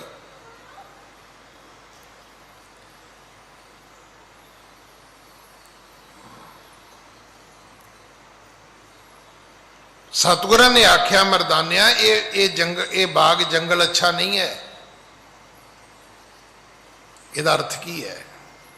ਇੱਕ ਬੜੀ ਹਾਸਰਸ ਗੱਲ ਹੈ ਕਿ ਕੋਈ ਦੋ ਦੋਸਤ ਕਿਸੇ ਦੇ ਘਰ ਗਏ ਤੇ ਥੋੜੇ ਜਿਹੇ ਚਿਰ ਬਾਅਦ ਇੱਕ ਉਹਨੂੰ ਕਹਿੰਦਾ ਵੀ ਇੱਥੇ ਉਹ ਨਹੀਂ ਹੈਗੇ, ਤੇ ਦੂਜਾ ਫਿਰ ਕਹਿੰਦਾ ਵੀ ਇੱਥੇ ਉਹ ਵੀ ਹੈ ਨਹੀਂ ਗਏ। ਤੋ ਘਰ ਵਾਲਿਆਂ ਨੇ ਚਾਹ ਚੂ ਬਣਾਉਂਦਿਆਂ ਸੁਣ ਲਿਆ, ਕਹਿੰਦੇ ਭਰਾ ਜੀ ਕੀ ਨਹੀਂ ਹੈਗਾ ਇੱਥੇ? ਉਹਨਾਂ ਕਹਿੰਦੇ ਨਹੀਂ ਕੋਈ ਨਹੀਂ, ਅਸੀਂ ਆਪਸ ਵਿੱਚ ਗੱਲ ਕਰਦੇ ਸੀ। ਕਹਿੰਦੇ ਨਹੀਂ ਨਹੀਂ ਦੱਸੋ ਤਾਂ ਸਹੀ ਵੀ ਸਾਡੇ ਘਰ 'ਚ ਕੀ ਨਹੀਂ ਹੈਗਾ। ਅਖੀਰ ਉਹਨਾਂ ਨੂੰ ਦੱਸਣਾ ਪਿਆ। ਉਹ ਕਹਿੰਦਾ ਵੀ ਇਹ ਮੈਨੂੰ ਕਹਿੰਦਾ ਵੀ ਇੱਥੇ ਚੂਹੇ ਨਹੀਂ ਗਏ, ਤੇ ਕਹਿੰਦਾ ਮੈਂ ਇਹਨੂੰ ਕਿਹਾ ਵੀ ਇੱਥੇ ਦਾਣੇ ਵੀ ਹੈ ਨਹੀਂ ਗਏ, ਚੂਹੇ ਕੀ ਕਰਨਗੇ ਵਿਚਾਰੇ, ਭੁੱਖੇ ਮਰਦੇ ਉਹ ਕੀ ਕਰਨਗੇ ਇੱਥੇ? ਜਿਸ ਘਰ 'ਚ ਦਾਣੇ ਹੋਣਗੇ ਉੱਥੇ ਚੂਹੇ ਵੀ ਹੋਣਗੇ।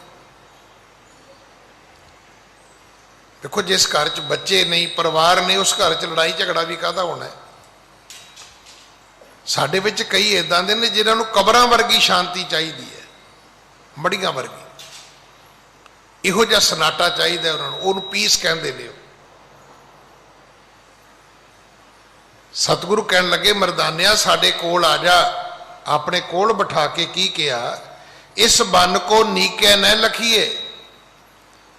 ਮਰਦਾਨਿਆ ਜਿਸ ਬਾਗ ਜਿਸ ਜੰਗਲ ਨੇ ਪੰਛੀ ਨਹੀਂ ਛੱਡੇ, ਜਾਨਵਰ ਨਹੀਂ ਛੱਡੇ, ਇਹਦਾ ਅਰਥ ਇਹ ਬਾਗ ਚੰਗਾ ਨਹੀਂ ਹੈ। ਇੱਕ ਧਾਰਨਾ ਨਾ ਸਾਡੇ ਬਜ਼ੁਰਗ ਪੜ੍ਹਦੇ ਨੇ, ਕੀੜੀ ਨਾ ਬਣ ਦੋ ਰਾਮਾ, ਪ੍ਰਹਿਲਾਦ ਡੋਲ ਜਾਂਦਾ। ਭਗਤ ਪ੍ਰਹਿਲਾਦ ਦੇ ਸਿਦਕ ਵਾਸਤੇ ਬਜ਼ੁਰਗਾਂ ਦੀ ਇੱਕ ਮਨੌਤ ਹੈ। ਇਹ ਗੁਰੂ ਗ੍ਰੰਥ ਸਾਹਿਬ ਜੀ ਦੀ ਬਾਣੀ ਨਹੀਂ ਹੈ, ਪਰ ਜਿਹੜੀ ਦੁਨੀਆ ਦੇ ਵਿੱਚ ਭਗਤ ਪ੍ਰਹਿਲਾਦ ਦੀ ਕਹਾਣੀ ਕਥਾ ਸੁਣਾਈ ਜਾਂਦੀ ਹੈ, ਉਹਦੀ ਇਹ ਮੂਲ ਧਾਰਨਾ ਹੈ ਕਿ ਕੀੜੀ ਨਾ ਬਣ ਦੋ ਰਾਮਾ, ਪ੍ਰਹਿਲਾਦ ਡੋਲ ਜਾਂਦਾ। ਇੱਕ ਛੋਟੀ ਜੀ ਕੀੜੀ ਨੇ ਉਸ ਥੰਮ ਤੇ ਤੁਰ ਕੇ ਕਿਹਾ ਵੀ ਪਾ ਜਫੀ ਐ ਸੁਣ, ਜੇ ਮੈਂ ਨਹੀਂ ਮਰੀ ਤੇ ਤੂੰ ਕਿਉਂ ਮਰੇਗਾ? ਜੇ ਮੈਂ ਨਹੀਂ ਮਰੀ ਤੇ ਤੂੰ ਵੀ ਨਹੀਂ ਮਰਦਾ, ਫਿਕਰ ਨਾ ਕਰ। ਸਤਿਗੁਰੂ ਜੀ ਕਹਿਣ ਲੱਗੇ ਮਰਦਾਨਿਆ ਇਹ ਜੰਗਲ ਅੱਛਾ ਨਹੀਂ। ਚੌ ਓੜ ਤੇ ਛੂਨੋ ਪਿਖੀਏ। ਵੇਖ ਹਰ ਪਾਸੇ ਖਾਲੀ ਹੈ। ਖਾਲੀ ਹੋਣ ਦਾ ਅਰਥ ਕੀ ਹੈ? ਕਿ ਇੱਥੇ ਠੀਕ ਨਹੀਂ ਹੈ।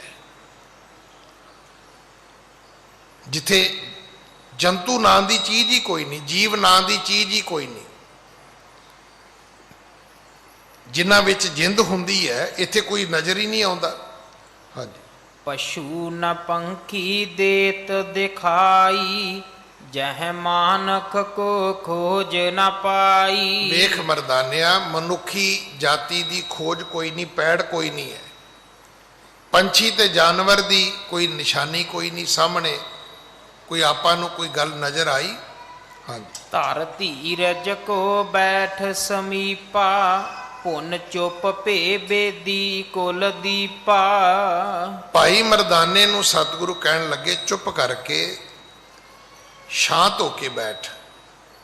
ਇਹਨੇ ਬਚਨ ਆਖੇ ਸਤਿਗੁਰਾਂ ਨੇ, ਮੁੜ ਕੇ ਸਤਿਗੁਰੂ ਵੀ ਚੁੱਪ ਕਰ ਗਏ। ਫਿਰ ਸਤਿਗੁਰੂ ਜੀ ਨੇ ਕੋਈ ਬਚਨ ਨਹੀਂ ਉਚਾਰਿਆ।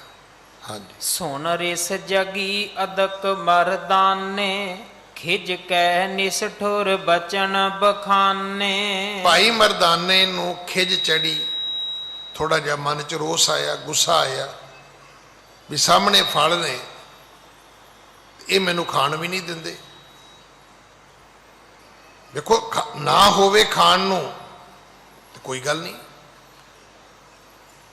ਇਹ ਗੱਲ ਜਦੋਂ ਖਰੇ ਸੌਦੇ ਦੀ ਸਾਖੀ ਆਪਾਂ ਸੁਣੀ ਹੈ ਨਾ, ਉਹਨੂੰ ਧਿਆਨ ਚ ਲਿਆਓਗੇ ਤੇ ਸਮਝ ਆ ਜਾਏਗੀ।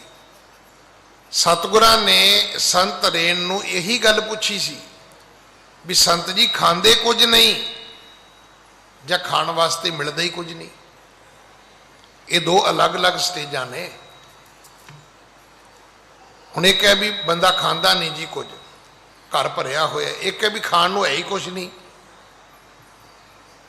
ਤੇ ਖਾਵੇ ਕੀ? ਜੇ ਕੁਝ ਹੋਵੇ ਤੇ ਕੁਝ ਖਾਵੇ, ਘਰ ਤੇ ਖਾਲੀ ਹੈ। ਹੁਣ ਭਾਈ ਮਰਦਾਨਾ ਖਿਜ ਗਿਆ, ਕਹਿਣ ਲੱਗਾ, ਸੁਨ ਰਿਸ ਜਗੀ ਅਦਕ ਮਰਦਾਨੇ, ਖਿਜ ਕੇ ਨਿਸ਼ਟਰ ਬਚਨ ਬਖਾਨੇ। ਗੁੱਸਾ ਆ ਗਿਆ ਵੀ ਸਾਹਮਣੇ ਫਲ ਲੱਗੇ ਨੇ ਤੇ ਮੈਨੂੰ ਇੰਨਾ ਹੁਕਮ ਵੀ ਨਹੀਂ ਵੀ ਮੈਂ ਤੋੜ ਕੇ ਦੋ ਫਲ ਹੀ ਖਾ ਲਵਾਂ। ਹਾਂਜੀ। ਜਹੇ ਆਹਾਰ ਆਵਤ ਕਰ ਮੇਰੇ, ਵਰਜੇ ਤਹਿ ਨਾ ਜਾਣਦ ਨੇਰੇ। ਇੱਕ ਥਾਂ ਉਹ ਜਿੱਥੇ ਮਿਲਦਾ ਕੁਝ ਨਹੀਂ, ਇੱਕ ਉਹ ਥਾਂ ਹੈ ਜਿੱਥੇ ਸਭ ਕੁਝ ਹੈ। ਇੱਥੇ ਮੈਨੂੰ ਰੋਕ ਦਿੰਦੇ ਨੇ ਕਿ ਮਰਦਾਨਿਆ ਤੂੰ ਨਹੀਂ ਖਾਏਗਾ, ਤੂੰ ਫਲ ਨਹੀਂ ਤੋੜੇਗਾ। ਹਾਂਜੀ। ਮਨੋ ਬੈਰ ਕਰ ਮਾਰਤ ਮੋਹੀ, ਕਿਉਂ ਜੀਵਨ ਜਗ ਮੈਂ ਅਬ ਹੋਹੀ। ਨਹੀਂ, ਮੈਨੂੰ ਤਾਂ ਇਹ ਮਾਰਨਗੇ, ਅੱਜ ਨਹੀਂ ਤੇ ਕੱਲ, ਕੱਲ ਨਹੀਂ ਤੇ ਪਰਸੋਂ। ਉਹ ਸਮਾਂ ਦੂਰ ਨਹੀਂ ਹੈ। ਮੇਰੀ ਜੀਵਨ ਦੀ ਲੀਲਾ ਤੇ ਅੱਜ ਵੀ ਖਤਮ ਹੈ, ਕੱਲ ਵੀ ਖਤਮ ਹੈ। ਮਰਾਂਗਾ ਤੇ ਭੁੱਖ ਨਾਲ ਹੀ ਮਰਾਂਗਾ, ਕਿਉਂਕਿ ਜੇ ਕੁਝ ਖਾਣ ਨੂੰ ਵੀ ਮਿਲਦਾ ਹੈ ਤੇ ਮੈਨੂੰ ਖਾਣ ਨਹੀਂ ਦਿੰਦੇ। ਹਾਂਜੀ। ਕਹਾਂ ਖੁਦਾਏ ਮੁਝੈ ਮ੍ਰਿਤ ਦੀਨੀ, ਰਹਿ ਦੇਹ ਜੈ ਖਫਣ ਬਹੀਨੀ। ਪਤਾ ਨਹੀਂ ਮੈਨੂੰ ਖੁਦਾ ਕਿੱਥੇ ਮੌਤ ਦਵੇਗਾ ਤੇ ਜਿੱਥੇ ਮੈਂ ਮਰਾਂਗਾ ਉੱਥੇ ਮੈਨੂੰ ਖਫਣ ਵੀ ਨਹੀਂ ਮਿਲੇਗਾ। ਮੇਰੇ ਤਨ ਦੇ ਉੱਤੇ ਪਾਉਣ ਵਾਲਾ, ਕੱਪੜਾ ਪਾਉਣ ਵਾਲਾ ਵੀ ਕੋਈ ਨਹੀਂ ਹੋਏਗਾ।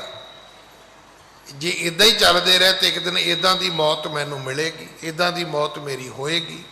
ਹਾਂਜੀ। ਨਹੀਂ ਗੋਰ ਮੇਰੀ ਕਿਨ ਕਰਨੀ, ਜਿਉਂ ਹੀ ਪਰਿਓ ਰਹੇ ਗੋ ਧਰਨੀ। ਕਿਸੇ ਨੇ ਮੇਰੀ ਕਬਰ ਨਹੀਂ ਪੁੱਟਣੀ, ਕਿਸੇ ਨੇ ਮੈਨੂੰ ਕਬਰ ਵਿੱਚ ਦਫਨਾਉਣਾ ਨਹੀਂ। ਐਦਾਂ ਹੀ ਜ਼ਮੀਨ ਤੇ ਪਿਆ ਮੈਂ ਰੁਲ ਜਾਵਾਂਗਾ। ਮੇਰਾ ਸਰੀਰ ਜਿਹੜਾ ਹੈ ਉਹ ਜਾਨਵਰ ਪੰਛੀ ਖਾ ਜਾਣਗੇ। ਹਾਂਜੀ। ਹੋ ਤੋ ਡੂਮ ਕਰਤ ਗੁਜਰਾਨਾ, ਮੰਗ ਮੰਗ ਆਪਣੇ ਜਜਮਾਨਾ। ਚੰਗਾ ਸੀ ਮੈਂ ਡੂਮ ਸੀ, ਪਿੰਡ 'ਚ ਮੰਗ ਮੰਗ ਕੇ ਖਾ ਲੈਂਦਾ ਸੀ ਤੇ ਮੰਗ ਮੰਗ ਕੇ ਵੀ ਕਹਿੰਦਾ ਵੰਨ ਸਵੰਨਾ ਮਿਲਦਾ ਸੀ। ਹਰ ਘਰ 'ਚੋਂ ਵੱਖਰਾ ਵੱਖਰਾ ਖਾਣ ਨੂੰ ਸਵਾਦ ਪ੍ਰਾਪਤ ਹੁੰਦਾ ਸੀ। ਹਾਂਜੀ। ਬੈਠੇ ਸਦਨ ਸਭੇ ਸੁਖ ਪਾਵਤ, ਨਿਜ ਪਰਿਵਾਰ ਮਿਲਿਓ ਹਰ ਖਾਵਤ। ਆਪਣੇ ਘਰ ਵਿੱਚ ਰਹਿੰਦਾ ਸੀ, ਸੁਖੀ ਸਾਂ, ਇਕੱਠੇ ਘਰ ਦੇ ਜੀ ਰਹਿੰਦੇ ਸੀ, ਭਾਵੇਂ ਮੰਗ ਕੇ ਖਾਂਦੇ ਸੀ ਪਰ ਗੁਜ਼ਾਰਾ ਤੇ ਚੱਲਦਾ ਹੀ ਸੀ ਨਾ। ਹਾਂਜੀ। ਉਜਰਿਓ ਤੋ ਆਪ ਇਹ ਘਰ ਤੇ, ਮੁਝੈ ਉਜਾਰਿਓ ਗੁਜਰ ਸੋ ਕਰਤੇ। ਮਨ ਵਿੱਚ ਰੋਸ ਹੈ ਕਿ ਬਾਬੇ ਨੇ ਆਪਣਾ ਘਰ ਤੇ ਵਸਾਇਆ ਨਹੀਂ ਤੇ ਮੇਰਾ ਵਸਿਆ ਵਸਾਇਆ ਘਰ ਜਿਹੜਾ ਹੈ ਉਹ ਵੀ ਅੱਗੇ ਪਿੱਛੇ ਕਰ ਦਿੱਤਾ, ਉਹ ਵੀ ਉਜਾੜ ਦਿੱਤਾ। ਆਪ ਤੁਰੇ ਨੇ, ਮੈਨੂੰ ਵੀ ਨਾਲ ਤੋਰ ਲਿਆ। ਹਾਂਜੀ। ਨਿਕਟ ਵਿਪਟ ਕੇ ਫਲ ਹੈ ਮੇਰੇ, ਤ੍ਰਿਪਤੋ ਇਨ ਕੋ ਖਾਏ ਕਨੇਰੇ। ਕੋਲ ਮੇਰੇ ਫਲ ਨੇ, ਫਲਾਂ ਦੇ ਨਾਲ ਬੂਟੇ ਭਰੇ ਪਏ ਨੇ, ਮੇਰੇ ਖਾਦਿਆਂ ਕਿਹੜਾ ਮੁੱਕਣ ਲੱਗੇ ਨੇ। ਪਰ ਪਤਾ ਨਹੀਂ ਕੀ ਗੱਲ ਹੋਈ, ਕਹਿੰਦੇ ਇੱਥੇ ਆ ਕੇ ਬਹਿ ਜਾ ਮੇਰੇ ਕੋਲ। ਤੇ ਮੈਨੂੰ ਖਾਣ ਕਿਉਂ ਨਹੀਂ ਦਿੰਦੇ?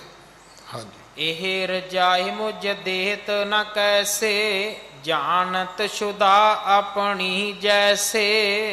ਇਹ ਰਜਾਏ ਮੁਝ ਦੇਤ ਨਾ ਕੈਸੇ, ਇਹ ਮੈਨੂੰ ਆਗਿਆ ਕਿਉਂ ਨਹੀਂ ਦਿੰਦੇ, ਮੈਨੂੰ ਰਜਾ ਕਿਉਂ ਨਹੀਂ ਦਿੰਦੇ? ਇਹ ਮੇਰੀ ਭੁੱਖ ਨੂੰ ਆਪਣੀ ਭੁੱਖ ਵਰਗੀ ਕਿਉਂ ਸਮਝਦੇ ਨੇ? ਵੀ ਜੇ ਤੁਹਾਨੂੰ ਭੁੱਖ ਨਹੀਂ ਲੱਗਦੀ ਤੇ ਜ਼ਰੂਰੀ ਥੋੜਾ ਵੀ ਦੂਜੇ ਨੂੰ ਵੀ ਨਹੀਂ ਲੱਗਦੀ। ਹਰ ਬੰਦੇ ਦਾ ਆਪਣਾ ਆਪਣਾ ਇੱਕ ਪਰਮਾਤਮਾ ਨੇ ਸਰੀਰ ਬਣਾਇਆ। ਤੁਸੀਂ ਵੇਖਿਆ ਹੋਣਾ ਕਈ ਬੜੇ ਵੱਡੇ ਸਰੀਰ ਵਾਲੇ ਬੜਾ ਥੋੜਾ ਜਿਹਾ ਖਾਂਦੇ ਨੇ, ਤੇ ਕਈ ਬੜੇ ਪਤਲੇ ਸਰੀਰ ਵਾਲੇ ਹੁੰਦੇ ਨੇ, ਪਰ ਜੇ ਉਹਨਾਂ ਦੀ ਡਾਈਟ ਸੁਣੋ ਤੇ 15-20 ਰੋਟੀਆਂ ਖਾ ਜਾਂਦੇ ਨੇ। ਐਸੇ ਲੋਕ ਮੈਂ ਖੁਦ ਵੇਖੇ ਨੇ। ਸਾਡੇ ਇੱਕ ਡਰਾਈਵਰ ਹੈਗਾ, ਮੈਂ ਉਹਨੂੰ ਜਦੋਂ ਮਿਲੇ ਜਾਂ ਮੈਂ ਕਦੇ ਉਹਨੂੰ ਲੈ ਕੇ ਜਾਵਾਂ ਤੇ ਕੋਈ ਗੱਲ ਕਹਿਣਾ ਵੀ ਤੂੰ ਭਾਰ ਆਪਣਾ ਕੰਟਰੋਲ ਕਰ। ਉਹ ਕਹਿੰਦਾ ਗਿਆਨੀ ਜੀ ਮੈਂ ਇੱਕ ਟਾਈਮ ਰੋਟੀ ਖਾਂਦਾ। ਕਹਿੰਦਾ ਐਂ ਲੱਗਦਾ ਜਿੱਦਾਂ ਮੈਨੂੰ ਹਵਾ ਹੀ ਲੱਗੀ ਜਾਂਦੀ ਹੈ, ਪਾਣੀ ਲੱਗੀ ਜਾਂਦਾ ਮੈਨੂੰ। ਔਰ ਉਹਨੂੰ ਮੈਂ ਆਪਣੇ ਨਾਲ ਰੱਖ ਕੇ ਵੇਖਿਆ, ਮੈਂ ਪ੍ਰਸ਼ਾਦਾ 3 ਵੇਲੇ ਖਾਂਦਾ, ਉਹ 1 ਵੇਲੇ ਖਾਂਦਾ, ਪਰ ਫਿਰ ਉਹਦਾ ਭਾਰ ਵਧੀ ਜਾਂਦਾ, ਬਸ ਹੀ ਤੁਰਦਾ। ਹੁਣ ਇਹ ਆਪਣੀ ਆਪਣੀ ਭੁੱਖ ਹੈ, ਆਪਣੀ ਆਪਣੀ ਸਰੀਰ ਦੀ ਬਣਾਵਟ ਹੈ। ਭਾਈ ਮਰਦਾਨਾ ਕਹਿਣ ਲੱਗਾ ਵੀ ਇਹ ਮੇਰੇ ਨਾਲ ਚੰਗਾ ਕੰਮ ਕਰਦੇ ਨੇ। ਇਹ ਰਜਾਏ ਮੁਝ ਦੇਤ ਨਾ ਕੈਸੇ, ਜਾਣਤ ਸ਼ੁਦਾ ਆਪਣੀ ਜੈਸੇ। ਕਹਿੰਦੇ ਮੇਰੀ ਭੁੱਖ ਨੂੰ ਆਪਣੀ ਭੁੱਖ ਵਰਗੀ ਸਮਝਦੇ ਨੇ, ਵੀ ਜੇ ਤੁਹਾਨੂੰ ਭੁੱਖ ਨਹੀਂ ਲੱਗਦੀ ਤੇ ਮੈਨੂੰ ਤੇ ਲੱਗਦੀ ਹੈ ਨਾ, ਵੀ ਮੈਨੂੰ ਤੇ ਆਗਿਆ ਦਿਓ, ਸਾਹਮਣੇ ਫਲ ਨੇ ਮੈਂ ਤੋੜ ਕੇ ਖਾ ਲਵਾਂ। ਹਾਂਜੀ। ਹੋ ਨਾ ਸਕੋ ਸੈ ਭੂਖ ਕਨੇਰੀ, ਇਨ ਕੋ ਹਸੀ ਸੁਹਾਵਤ ਮੇਰੀ। ਕਹਿੰਦਾ ਵੀ ਮੇਰੀ ਭੁੱਖ ਨਾਲ ਜਾਨ ਨਿਕਲਦੀ ਹੈ, ਤੇ ਜਦੋਂ ਮੈਂ ਕਹਾਂ ਮੈਨੂੰ ਭੁੱਖ ਲੱਗੀ ਤੇ ਇਹ ਮੇਰਾ ਹਾਸਾ ਕਰਦੇ ਨੇ। ਭਾਈ ਬਾਲਾ ਲਾਗੋ ਕਹਿ ਦਿੰਦਾ ਸੀ ਵੀ ਲੈ ਬਾਬਾ ਇਹ ਹੁਣ ਜਾਏਗਾ, ਰੋਟੀਆਂ ਮੰਗਣ ਜਾਏਗਾ, ਕਿਉਂਕਿ ਡੂਮਜੂ ਹੈ, ਇਹਨੂੰ ਆਦਤ ਪਈ ਹੈ, ਪਿੰਡ ਜਾਏਗਾ, ਸ਼ਹਿਰ ਜਾਏਗਾ, ਮੰਗ ਕੇ ਖਾਏਗਾ। ਹਾਂਜੀ। ਭਇਓ ਸ਼ੁਦਾ ਤੁਰ ਜਾਣਤ ਨਾਹੀ, ਫਲ ਨਾ ਖਾਣ ਦੇਵਤ ਬਰ ਜਾਹੀ। ਮੈਂ ਭੁੱਖਾ ਹਾਂ ਇਹ ਜਾਣਦੇ ਨਹੀਂ, ਪਤਾ ਨਹੀਂ ਮੈਨੂੰ ਫਲ ਖਾਣ ਤੋਂ ਕਿਉਂ ਰੋਕਦੇ ਨੇ। ਹਾਂਜੀ। ਅਸ ਪ੍ਰਕਾਰ ਖਿਜ ਕਹੇ ਅਜੋਗੂ, ਕਾਨਣ ਗਮਣਿਓ ਬਿਨਾ ਨਿਯੋਗੂ। ਹੁਣ ਕੀ ਸੀ, ਇੰਨੀ ਗੱਲ ਕਹਿ ਕੇ ਜਾਂ ਆਪਣੇ ਮਨ ਵਿੱਚ ਸੋਚ ਕੇ ਭਾਈ ਮਰਦਾਨਾ ਉੱਠ ਪਿਆ। ਹੁਣ ਇਹਨੇ ਗੁਰੂ ਦੀ ਆਗਿਆ ਉਡੀਕੀ ਨਹੀਂ, ਉੱਠਿਆ ਤੇ ਜੰਗਲ ਵੱਲ ਤੁਰ ਪਿਆ। ਸਤਿਗੁਰਾਂ ਤੇ ਕੋਲ ਬਿਠਾ ਲਿਆ ਸੀ ਵੀ ਤੇ ਮੇਰੇ ਕੋਲ ਆ ਜਾ, ਤੇ ਮੇਰੇ ਕੋਲ ਬੈਠ ਮਰਦਾਨਾ। ਇਹ ਜੰਗਲ ਅੱਛਾ ਨਹੀਂ ਹੈ, ਇਹ ਬਾਗ ਠੀਕ ਨਹੀਂ ਹੈ, ਇਹ ਫਲ ਚੰਗੇ ਨਹੀਂ, ਜਿੱਥੇ ਹੈ ਹੀ ਕੁਝ ਨਹੀਂ। ਇਹਦਾ ਅਰਥ ਤੇ ਕੁਛ ਨਾ ਕੁਛ ਤੇ ਹੈਗਾ। ਦੇਖੋ ਸਾਡੇ ਬਜ਼ੁਰਗ ਜਿਹੜੇ ਨੇ, ਅੱਜ ਵੀ ਤੁਸੀਂ ਡਿਸਕਵਰੀ ਤੇ ਬਹਿ ਜਾਓ, ਕਹਿੰਦੇ ਜਦੋਂ ਸਮੁੰਦਰ 'ਚ ਤੂਫਾਨ ਆਉਂਦੇ ਨੇ, ਸਭ ਤੋਂ ਪਹਿਲਾਂ ਉੱਥੇ ਆਲੇ ਦੁਆਲੇ ਰਹਿਣ ਵਾਲੇ ਹਾਥੀਆਂ ਨੂੰ, ਉੱਥੇ ਰਹਿਣ ਵਾਲੇ ਪੰਛੀਆਂ ਨੂੰ, ਜਾਨਵਰਾਂ ਨੂੰ ਪਹਿਲਾਂ ਪਤਾ ਲੱਗਦਾ। ਉਹਨਾਂ ਦੀ ਹਲਚਲ ਤੋਂ ਵੀ ਲੋਕ ਹਿਸਾਬ ਲਾਉਂਦੇ ਨੇ ਵੀ ਇੱਥੇ ਸਭ ਕੁਝ ਅੱਛਾ ਨਹੀਂ ਹੈਗਾ। ਕੁਦਰਤ ਹੈ। ਮੈਂ ਤਾਂ ਖੁਦ ਸੁਣਦਾ ਸੀ, ਹੁਣ ਕਿੰਨੀ ਗੱਲ ਸੱਚੀ ਤੁਸੀਂ ਵੀ ਸੁਣੀ ਹੋਣੀ ਹੈ, ਕਿ ਜਦੋਂ ਕੀੜੀਆਂ ਆਂਡੇ ਲੈ ਕੇ ਤੁਰ ਪੈਣ ਸਮਝ ਲਓ ਮੀਂਹ ਪਵੇਗਾ।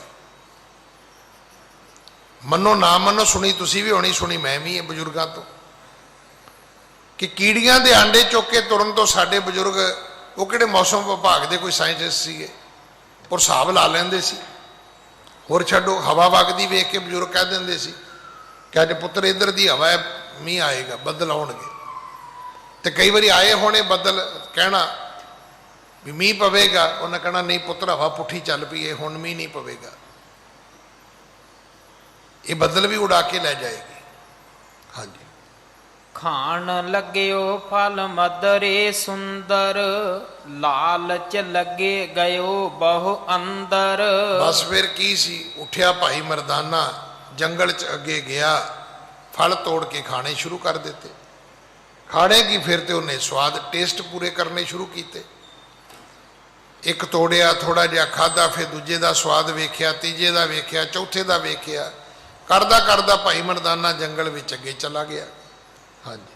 ਹੁਤੋ ਦੈਂਤ ਇਕ ਤਹਿ ਭੈਕਾਰੀ, ਜਿਹ ਨਹਿ ਗਜ ਮ੍ਰਿਗ ਕੀਨ ਆਹਾਰੀ। ਇੱਥੇ ਇੱਕ ਬਹੁਤ ਭਿਆਨਕ ਇੱਕ ਦੈਂਤ ਰਹਿੰਦਾ ਸੀ, ਰਾਖਸ਼। ਉਹ ਕਿੰਨਾ ਕੁ ਭਿਆਨਕ ਹੋਏਗਾ? ਜਿਹਨੇ ਗਜ ਮ੍ਰਿਗ ਕੀਨ ਆਹਾਰੀ। ਉਹ ਇਦਾਂ ਦਾ ਦੈਂਤ ਸੀ ਵੀ ਉਹ ਹਾਥੀ ਵੀ ਖਾ ਗਿਆ ਤੇ ਹਿਰਨ ਵੀ ਖਾ ਗਿਆ, ਸ਼ੇਰ ਵੀ ਖਾ ਗਿਆ, ਬਘਿਆੜ ਵੀ ਖਾ ਗਿਆ। ਏਡਾ ਭਿਆਨਕ ਇੱਕ ਦੈਂਤ ਉਸ ਜੰਗਲ ਦੇ ਵਿੱਚ ਰਹਿੰਦਾ ਸੀ। ਹਾਂਜੀ। ਦੁਏ ਸਹੰਸਰ ਕੋਸ ਲਸੋਊ, ਬਨ ਮਹਿ ਜੀਵ ਨ ਛਾਡਿਓ ਕੋਊ। ਕਵੀ ਜੀ ਲਿਖਦੇ ਨੇ 2000 ਕੋਸ ਜਗ੍ਹਾ ਉਸਨੇ ਖਾਲੀ ਕੀਤੀ। ਜੋ ਪੰਛੀ ਮਿਲਿਆ ਉਹ ਖਾ ਲਿਆ, ਜੋ ਜਾਨਵਰ ਮਿਲਿਆ ਉਹ ਖਾ ਲਿਆ। ਨਤੀਜਾ ਕੀ? ਜਾਤੀ ਖਤਮ ਕਰ ਦਿੱਤੀ। ਖਾ ਖਾ ਕੇ ਉਹਨੇ ਸਭ ਕੁਝ ਮੁਕਾ ਦਿੱਤਾ। ਹਾਂਜੀ। ਗਿਰ ਸਮਾਨ ਜਹ ਦੇਹ ਕਰਾਲਾ, ਉਬੈ ਕੋਸ ਲਉ ਬਾਹਾ ਬਿਸਾਲਾ। ਸਾਡੇ ਬਜ਼ੁਰਗ ਜਿਹੜੇ ਸੀ ਨਾ ਪਹਿਲਾਂ, ਜਿਸ ਘਰ 'ਚ ਇੱਕ ਲੜਕੀ ਹੁੰਦੀ ਸੀ ਨਾ, ਰਿਸ਼ਤਾ ਨਹੀਂ ਸੀ ਲੈਂਦੇ। ਕਹਿੰਦੇ ਕੁੜੀ ਚੜੀਤੀ ਹੋਏਗੀ, ਲਾਡਲੀ ਹੋਏਗੀ। ਮਾਂ ਪਿਓ ਨੇ ਉਹਨੂੰ ਕਿਹਾ ਕੁਛ ਨਹੀਂ ਹੋਣਾ, ਤੇ ਇਹਨੇ ਪੁੱਤਰ ਆਪਣੇ ਘਰ ਆ ਕੇ ਨਾ ਠੀਕ ਨਹੀਂ ਰਹਿਣਾ। ਜਿਸ ਘਰ ਦਾ ਇੱਕ ਲੜਕਾ ਹੁੰਦਾ ਸੀ, ਲੋਕ ਰਿਸ਼ਤਾ ਨਹੀਂ ਸੀ ਕਰਦੇ ਹੁੰਦੇ। ਕਹਿੰਦੇ ਵਿਗੜੈਲ ਬੱਚਾ ਹੋਏਗਾ, ਮਨਮਾਨੀਆਂ ਕਰਦਾ ਹੋਏਗਾ। ਹੁਣ ਪਹਿਲਾਂ ਪੁੱਛਦੇ ਨੇ ਵੀ ਬੱਚੇ ਕਿੰਨੇ ਨੇ। ਜੇ ਕਹਿ ਦੋ ਨਾ ਵੀ 2-3 ਭੈਣ ਭਰਾ ਨੇ, ਕਹਿੰਦੇ ਏਡਾ ਵੱਡਾ ਪਰਿਵਾਰ ਹੈ, ਉਹਦੇ ਨੱਕ ਚੜਾਉਣ ਲੱਗ ਪੈਂਦੇ ਆਪਾਂ।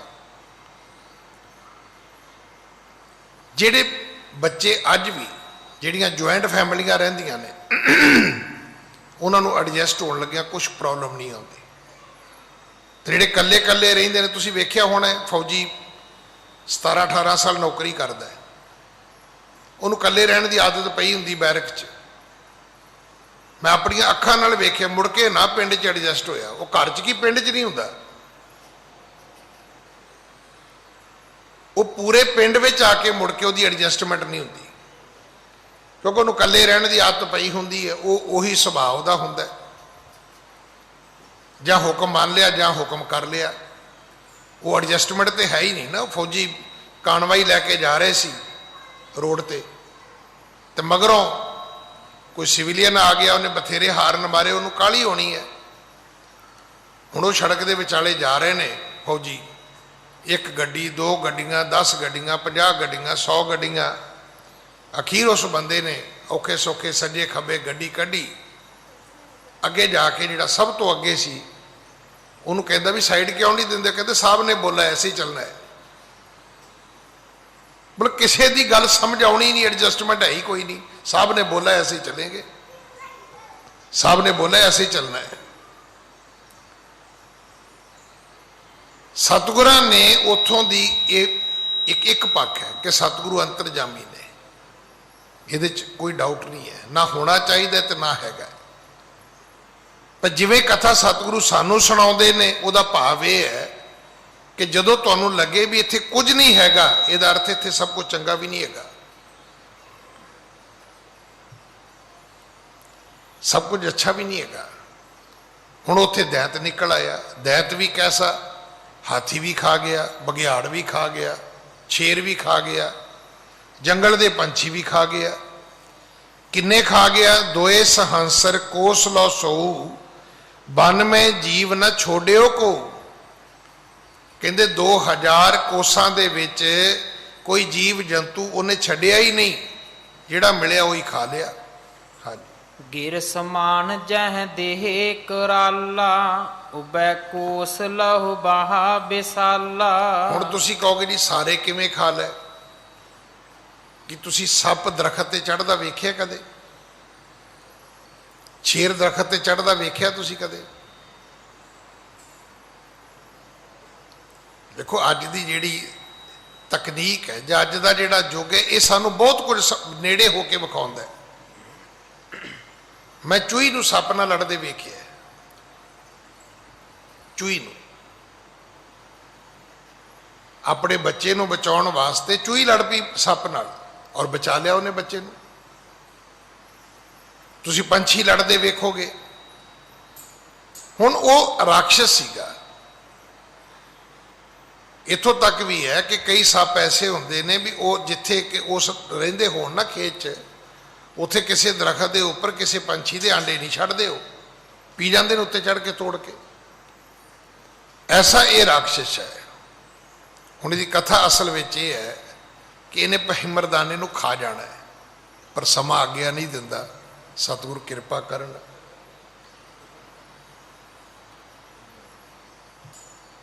ਚਲੋ ਸੁਣੋ ਜੀ ਕਥਾ। ਕਹਿੰਦੇ ਜਥਾ ਹੀ ਨਹੀਂ ਆਇਆ।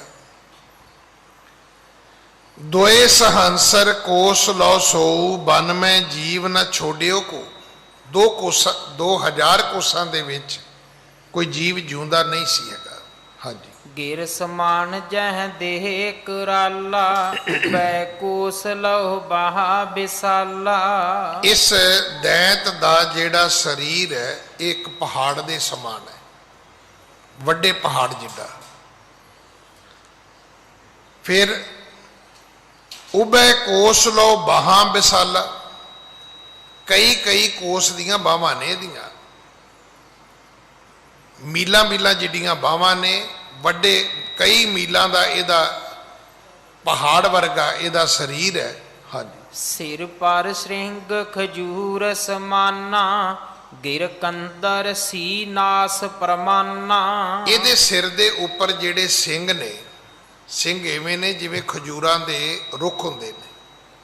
ਹੁਣ ਖਜੂਰ ਕਿੰਨੀ ਲੰਬੀ ਹੈ, ਏਡੇ ਏਡੇ ਲੰਬੇ ਇਸ ਦੈਂਤ ਦੇ ਸਿਰ ਦੇ ਉੱਤੇ ਸਿੰਘ ਨੇ। ਗਿਰ ਕੰਦਰ ਸੀ ਨਾਸ ਪਰਮਾਨਾ। ਇਹਦੇ ਨੱਕ ਕਿਹੋ ਜਿਹੇ ਨੇ? ਕਹਿੰਦੇ ਜਿਵੇਂ ਪਹਾੜਾਂ ਦੀਆਂ ਕੰਦਰਾਂ ਹੁੰਦੀਆਂ ਨੇ, ਏਡੇ ਏਡੇ ਵੱਡੇ ਇਹਦੇ ਨੱਕ ਨੇ, ਇਹਦੀਆਂ ਨਾਸਕਾਵਾਂ ਨੇ। ਹਾਂਜੀ। ਚਾਟਤ ਓਸ਼ਟ ਸ਼ੁਦਾ ਮਹਾਨਾ, ਤਿਹ ਨਹਿ ਦੇਖਾ ਜਬ ਮਰਦਾਨਾ। ਤੇ ਇਹ ਆਪਣੀ ਜ਼ਬਾਨ ਦੇ ਨਾਲ ਆਪਣੇ ਬੁੱਲਾਂ ਨੂੰ ਚੱਟਦਾ ਹੈ। ਹੁਣ ਤੇ ਕੋਈ ਐਡ ਬਣੀ ਹੈ ਨਾ ਵੀ ਬੱਚਾ ਜਿਹੜਾ ਉਹ ਆਪਣੇ ਬੁੱਲਾਂ ਤੇ ਜ਼ਬਾਨ ਫੇਰਦਾ ਹੈ, ਤੇ ਇਹਦਾ ਮਤਲਬ ਇਹ ਵੀ ਉਹ ਕੋਈ ਚੀਜ਼ ਖਾਣੀ ਚਾਹੁੰਦਾ, ਲੈਣੀ ਚਾਹੁੰਦਾ। ਉਹ ਇੱਕ ਤਰ੍ਹਾਂ ਦੀ ਐਡ ਜੀ ਆਉਂਦੀ ਹੈ ਕਿ ਕੋਈ ਚੀਜ਼ ਖਾਣ ਵਾਲੀ ਵੇਖ ਕੇ ਬੱਚਾ ਫਿਰ ਆਪਣੀ ਜ਼ਬਾਨ ਬੁੱਲਾਂ ਤੇ ਫੇਰਦਾ ਹੈ। ਹੁਣ ਇਹ ਕਿੰਨੇ 100 ਸਾਲ ਪੁਰਾਣੀ ਕਥਾ ਹੈ ਕਿ ਇਹ ਜਿਹੜਾ ਦੈਂਤ, ਇਹ ਜਿਹੜਾ ਰਾਖਸ਼ ਹੈ, ਜਿਵੇਂ ਹੀ ਇਹਨੇ ਵੇਖਿਆ ਭਾਈ ਮਰਦਾਨੇ ਨੂੰ, ਬਸ ਫਿਰ ਇਹਨੇ ਆਪਣੀ ਜ਼ੁਬਾਨ ਬੁੱਲਾਂ ਤੇ ਫੇਰਨੀ ਸ਼ੁਰੂ ਕਰ ਦਿੱਤੀ। ਖਾਣ ਵਾਸਤੇ ਇਹ ਤਿਆਰ ਹੋ ਗਿਆ। ਤਹ ਨੇ ਦੇਖਾ ਜਬ ਮਰਦਾਨਾ, ਜਦੋਂ ਇਹਦੀ ਨਜ਼ਰ ਵਿੱਚ ਭਾਈ ਮਰਦਾਨਾ ਜੀ ਆਏ। ਹਾਂਜੀ। ਧੂਰਨ ਗਹਿ ਕਰ ਤਬ ਨਿਜ ਪਾਨਾ, ਭੁਖ ਮੈਂ ਖਾਵਾ ਕੌਰ ਸਮਾਨਾ। ਤੇ ਇਹਨੂੰ ਕਿਹੜਾ ਤੁਰਨ ਦੀ ਲੋੜ ਸੀ, ਮੀਲਾਂ ਤੱਕ ਤੇ ਇਹਦੀਆਂ ਬਾਹਾਂ ਸੀ।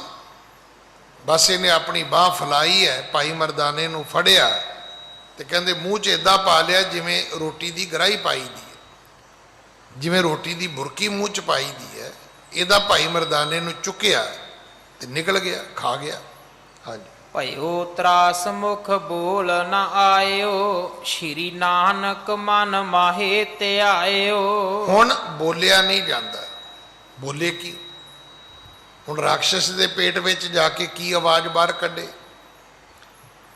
ਮਨ ਹੀ ਮਨ ਸ਼੍ਰੀ ਨਾਨਕ ਮਨ ਮਾਹੇ ਧਿਆਇਓ। ਹੁਣ ਸੁਣ, ਗੁਰੂ ਨਾਨਕ ਨੂੰ ਸਿਮਰਿਆ ਵੀ ਬਾਬੇ ਨੇ ਤੇ ਕਿਹਾ ਸੀ ਵੀ ਭਾਈ ਇਹ ਕੰਮ ਨਾ ਕਰ। ਇਸੀ ਦੁਨੀਆ ਦੇ ਰੰਗ ਤਮਾਸ਼ਿਆਂ ਨੂੰ ਵੇਖ ਕੇ ਸੋਚਦੇ ਹਾਂ ਵੀ ਇਹ ਤੇ ਬਣੇ ਹੀ ਸਾਡੇ ਵਾਸਤੇ ਨੇ। ਧਰਮ ਦੀ ਦੁਨੀਆ ਐਵੇਂ ਕਹੀ ਜਾਂਦੀ ਹੈ। ਸਾਡੇ ਧਰਮ ਦੇ ਵਿੱਚ ਅਸੀਂ ਕਹਿੰਦੇ ਜੀ ਫਤਿਹ ਬੁਲਾਓ, ਤੇ ਸਾਨੂੰ ਹੈਂਡਸ਼ੇਕ ਕਰਨ ਵਾਲਿਆਂ ਨੂੰ ਇੱਦਾਂ ਲੱਗਦਾ ਸੀ ਵੀ ਇਹ ਬੜੇ ਫੰਡਾਮੈਂਟਲ ਲੋਕ ਨੇ, ਬੜੇ ਰੂੜੀਵਾਦੀ ਲੋਕ ਨੇ, ਬੜੇ ਪਿਛਾਂਹ ਖਿੱਚੂ ਲੋਕ ਨੇ, ਵੀ ਇਹਨਾਂ ਨੂੰ ਹੱਥ ਮਿਲਾਉਣ ਨਾਲ ਹੀ ਭਲਾ ਕੀ ਹੁੰਦਾ ਹੈ। ਤਾਂ ਅੱਜ ਵੇਖੋ ਹਾਲਾਤ ਕੀ ਬਣੇ ਨੇ। ਅੱਜ ਕੋਈ ਬੰਦਾ ਹੱਥ ਮਿਲਾਉਣ ਲਈ ਤਿਆਰ ਨਹੀਂ ਹੈ। ਫਿਰ ਅਸੀਂ ਐਸੇ ਇੱਕ ਦੂਜੇ ਦੇ ਗਲੇ ਲੱਗਣ ਲੱਗੇ। ਸਤਿਗੁਰੂ ਨੇ ਉੱਥੋਂ ਵੀ ਹਟਾ ਦਿੱਤਾ, ਨਾ ਭਾਈ ਡਿਸਟੈਂਸ ਬਣਾ ਕੇ ਚੱਲੋ। ਕੋਈ ਸੁਚਮਤਾ ਨਾ ਰਹੀ, ਹਰ ਪਾਸੇ ਝੂਠ ਦਾ ਪਸਾਰਾ ਹੋ ਗਿਆ। ਹੁਣ ਆ ਗਏ ਨਾ ਵਾਪਸ ਅਸੀਂ। ਹੁਣ ਅਸੀਂ ਵੇਖਣਾ ਚਾਹੁੰਦੇ ਹਾਂ ਕਿਹੜੀ ਚੀਜ਼ ਹੈ, ਕਿੱਥੋਂ ਆਈ ਹੈ, ਕੌਣ ਲੈ ਕੇ ਆਇਆ ਹੈ, ਕਿੱਥੇ ਬਣੀ ਹੈ। ਕਿਵੇਂ ਬਣੀ ਹੈ? ਇਸ ਕਥਾ ਦਾ ਭਾਵ ਹੀ ਇਹ ਹੈ ਕਿ ਸਤਿਗੁਰੂ ਮਰਦਾਨੇ ਨੂੰ ਰੋਕਦੇ ਨੇ, ਉਹਨੂੰ ਨਹੀਂ ਰੋਕਦੇ, ਸਾਨੂੰ ਰੋਕਦੇ ਨੇ ਕਿ ਜ਼ਰੂਰੀ ਨਹੀਂ ਕਿ ਹਰ ਚੀਜ਼ ਜਿਹੜੀ ਤੁਹਾਨੂੰ ਸੋਹਣੀ ਲੱਗਦੀ ਹੈ ਉਹ ਤੁਹਾਡੇ ਲਈ ਚੰਗੀ ਵੀ ਹੋਵੇ। ਹਰ ਚੀਜ਼ ਚੰਗੀ ਸੋਹਣੀ ਨਹੀਂ ਹੋ ਸਕਦੀ, ਪਰ ਹਰ ਸੋਹਣੀ ਚੀਜ਼ ਚੰਗੀ ਵੀ ਨਹੀਂ ਹੋ ਸਕਦੀ। ਇਹ ਵੀ ਚੇਤਾ ਰੱਖਣਾ। ਇੱਕ ਜ਼ਰੂਰੀ ਨਹੀਂ ਕਿ ਜਿਹੜੀ ਚੀਜ਼ ਚੰਗੀ ਹੈ ਉਹ ਸੋਹਣੀ ਵੀ ਹੋਵੇ। ਸਾਡਾ ਇਹ ਵੀ ਇੱਕ ਬੜੀ ਪ੍ਰੋਬਲਮ ਹੈ ਕਿ ਅਸੀਂ ਚਾਹੁੰਦੇ ਵੀ ਚੰਗੀ ਹੋਵੇ, ਅਸੀਂ ਉਹਨੂੰ ਸੋਹਣੀ ਮੰਨਦੇ ਹਾਂ। ਨਹੀਂ ਭਾਈ, ਸ਼੍ਰੀ ਨਾਨਕ ਮਨ ਮਾਹੇ ਧਿਆਇਓ, ਹੁਣ ਇਹ ਗੁਰੂ ਨਾਨਕ ਸਾਹਿਬ ਨੂੰ ਸਿਮਰਦਾ ਹੈ। ਹਾਂਜੀ, ਕਰੀਏ ਰੱਛਾ ਸ਼੍ਰੀ ਗੁਰੂ ਪੂਰਨ, ਜਿਉ ਗਜਰਾਜ ਉਤਾਰਿਓ ਤੂਰਨ। ਕਹਿਣ ਲੱਗਾ ਮਹਾਰਾਜ ਹੁਣ ਮੇਰਾ ਉਧਾਰ ਕਰੋ, ਮੇਰੇ ਤੇ ਕਿਰਪਾ ਕਰੋ, ਮੈਨੂੰ ਬਚਾਓ। ਹੁਣ ਇਸ ਦੈਤ ਦੇ ਢਿੱਡ ਚੋਂ ਮੈਨੂੰ ਕੌਣ ਬਾਹਰ ਕੱਢੇਗਾ? ਦਾਤਾ ਤੇਰੇ ਤੋਂ ਬਿਨਾ ਕੋਈ ਨਹੀਂ ਕੱਢ ਸਕਦਾ। ਕਹਿੰਦੇ ਅਸੀਂ ਵੀ ਹਾਂ। ਤੂੰ ਨਾ ਕਰੇ ਤੇ ਕਰੇ ਕਿਹੜਾ, ਮੇਰੀਆਂ ਸਭੇ ਜ਼ਰੂਰਤਾਂ ਪੂਰੀਆਂ ਨੂੰ ਕੌਣ ਕਰ ਸਕਦਾ?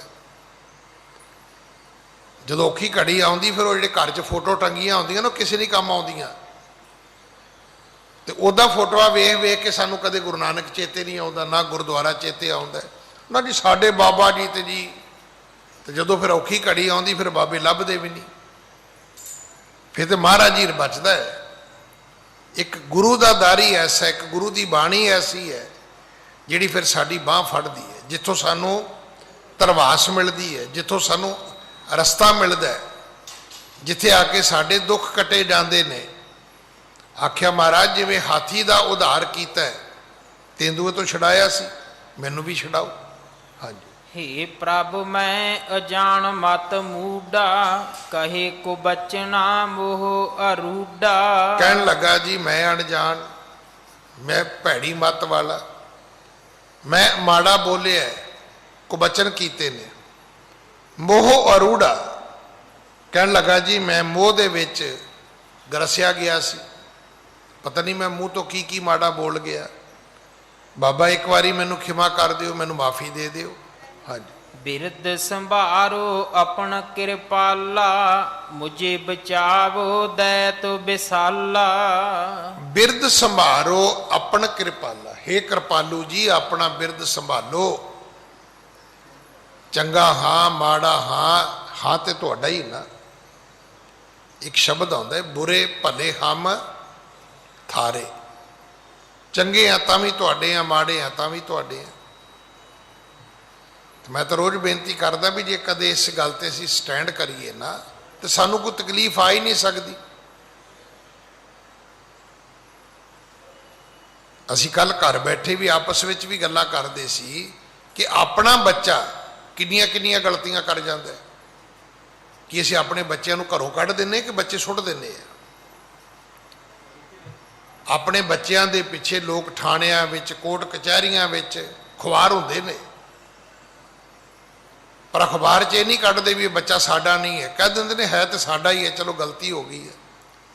ਗਲਤੀ ਹੋਈ ਤੇ ਭਾਈ ਸਜ਼ਾ ਤੇ ਭੁਗਤੇਗਾ, ਅਸੀਂ ਵੀ ਨਾਲ ਭੁਗਤਾਂਗੇ। ਹੁਣ ਭਾਈ ਮਰਦਾਨਾ ਕਹਿੰਦਾ ਬਾਬਾ ਮੇਰੀ ਆਪਣੇ ਬਿਰਧ ਦੀ ਲਾਜ ਰੱਖੋ। ਬਿਰਧ ਸੰਭਾਰੋ ਆਪਣ ਕਿਰਪਾਲਾ, ਮੁਝੇ ਮੁਚਾਵੋ ਦੈਂਤ ਵਿਸਾਲਾ। ਕਹਿਣ ਲੱਗਾ ਦਾਤਾ ਦੈਂਤ ਬਹੁਤ ਵੱਡਾ ਹੈ, ਬਚਾਓ ਮੈਨੂੰ, ਇਹਦੇ ਕੋਲੋਂ ਮੇਰੀ ਬੰਦ ਖਲਾਸੀ ਕਰਾਓ। ਹਾਂਜੀ, ਕਹੇ ਕੋ ਬਹਿਣ ਨਾ ਉਰ ਮੈਂ ਧਰੀਐ, ਦੀਨ ਬੰਦ ਨਿਜ ਨਾਮ ਵਿਚਰੀਐ। ਕਹਿਣ ਲੱਗਾ ਜੀ ਮੇਰਾ ਬੋਲਿਆ ਚੱਲਿਆ ਮਾਫ ਕਰ ਦਿਓ। ਦੀਨ ਬੰਦ ਨਿਜ ਨਾਮ ਵਿਚਰੀਐ, ਤੁਹਾਡਾ ਨਾਮ ਦੀਨਾ ਬੰਧੂ ਹੈ। ਤੁਸੀਂ ਤੇ ਆਪਣੇ ਨਾਮ ਦੀ, ਆਪਣੇ ਬਿਰਧ ਦੀ ਲਾਜ ਤਾਂ ਰੱਖੋਗੇ ਨਾ। ਮੈਂ ਤੇ ਨਾਮ ਤਰੀਕ ਆ, ਮੇਰੇ ਤੋਂ ਤਾਂ ਗਲਤੀਆਂ ਹੋ ਗਈਆਂ, ਮੇਰੀਆਂ ਗਲਤੀਆਂ ਖਿਮਾ ਕਰ ਦਿਓ। ਹਾਂਜੀ, ਸੰਗ ਲਿਐ ਕੀ ਰਾਖੋ ਲਾਜਾ, ਤੁਮ ਹੋ ਤੀਨ ਲੋਕ ਸਿਰ ਤਾਜਾ। ਮੈਂ ਤੁਹਾਡੇ ਨਾਲ ਆਇਆ ਤੇ ਨਾਲ ਆਏ ਦੀ ਸੰਗ ਦੀ ਲੱਜਾ ਰੱਖ ਲਓ। ਤੁਸੀਂ 3 ਲੋਕਾਂ ਦੇ ਸਿਰ ਤਾਜ ਹੋ। ਕੋਈ ਮਾਤ ਲੋਕ ਵਿੱਚ ਆਵੇ, ਕੋਈ ਪਤਾਲ ਲੋਕ ਵਿੱਚ ਆਵੇ, ਕੋਈ ਆਕਾਸ਼ ਲੋਕ ਵਿੱਚ ਆਵੇ, ਸਭ ਤੁਹਾਡੀ ਨਜ਼ਰ ਵਿੱਚ ਨੇ। ਸਤਿਗੁਰੂ ਮੇਰੀ ਬੌੜੀ ਕਰੋ, ਮੈਨੂੰ ਬਚਾਓ। ਭਾਈ ਮਰਦਾਨੇ ਨੇ ਬੇਨਤੀਆਂ ਕੀਤੀਆਂ ਕਿ ਹੇ ਦਾਤਾ ਮੇਰੀ ਰੱਖਿਆ ਕਰੋ। ਸੋ ਅਗਲੇ ਸਮੇਂ ਲਈ ਆਪ ਜੀ ਹੁਣ ਕੀਰਤਨ ਸਰਵਣ ਕਰੋਗੇ, ਸਮਾਂ ਸਮਾਪਤ ਹੈ। ਸਤਿਗੁਰ ਕਿਰਪਾ ਕਰਨ, ਅਗਲੀ ਕਥਾ ਆਪਾਂ ਕੱਲ ਗੁਰੂ ਕੀ ਗੋਦ ਵਿੱਚ ਬੈਠ ਕੇ ਸੁਣੀਏ। ਭੁੱਲਾਂ ਬਖਸ਼ੋ ਜੀ, ਫਤਿਹ ਬੁਲਾਓ। ਵਾਹਿਗੁਰੂ ਜੀ ਕਾ ਖਾਲਸਾ, ਵਾਹਿਗੁਰੂ ਜੀ ਕੀ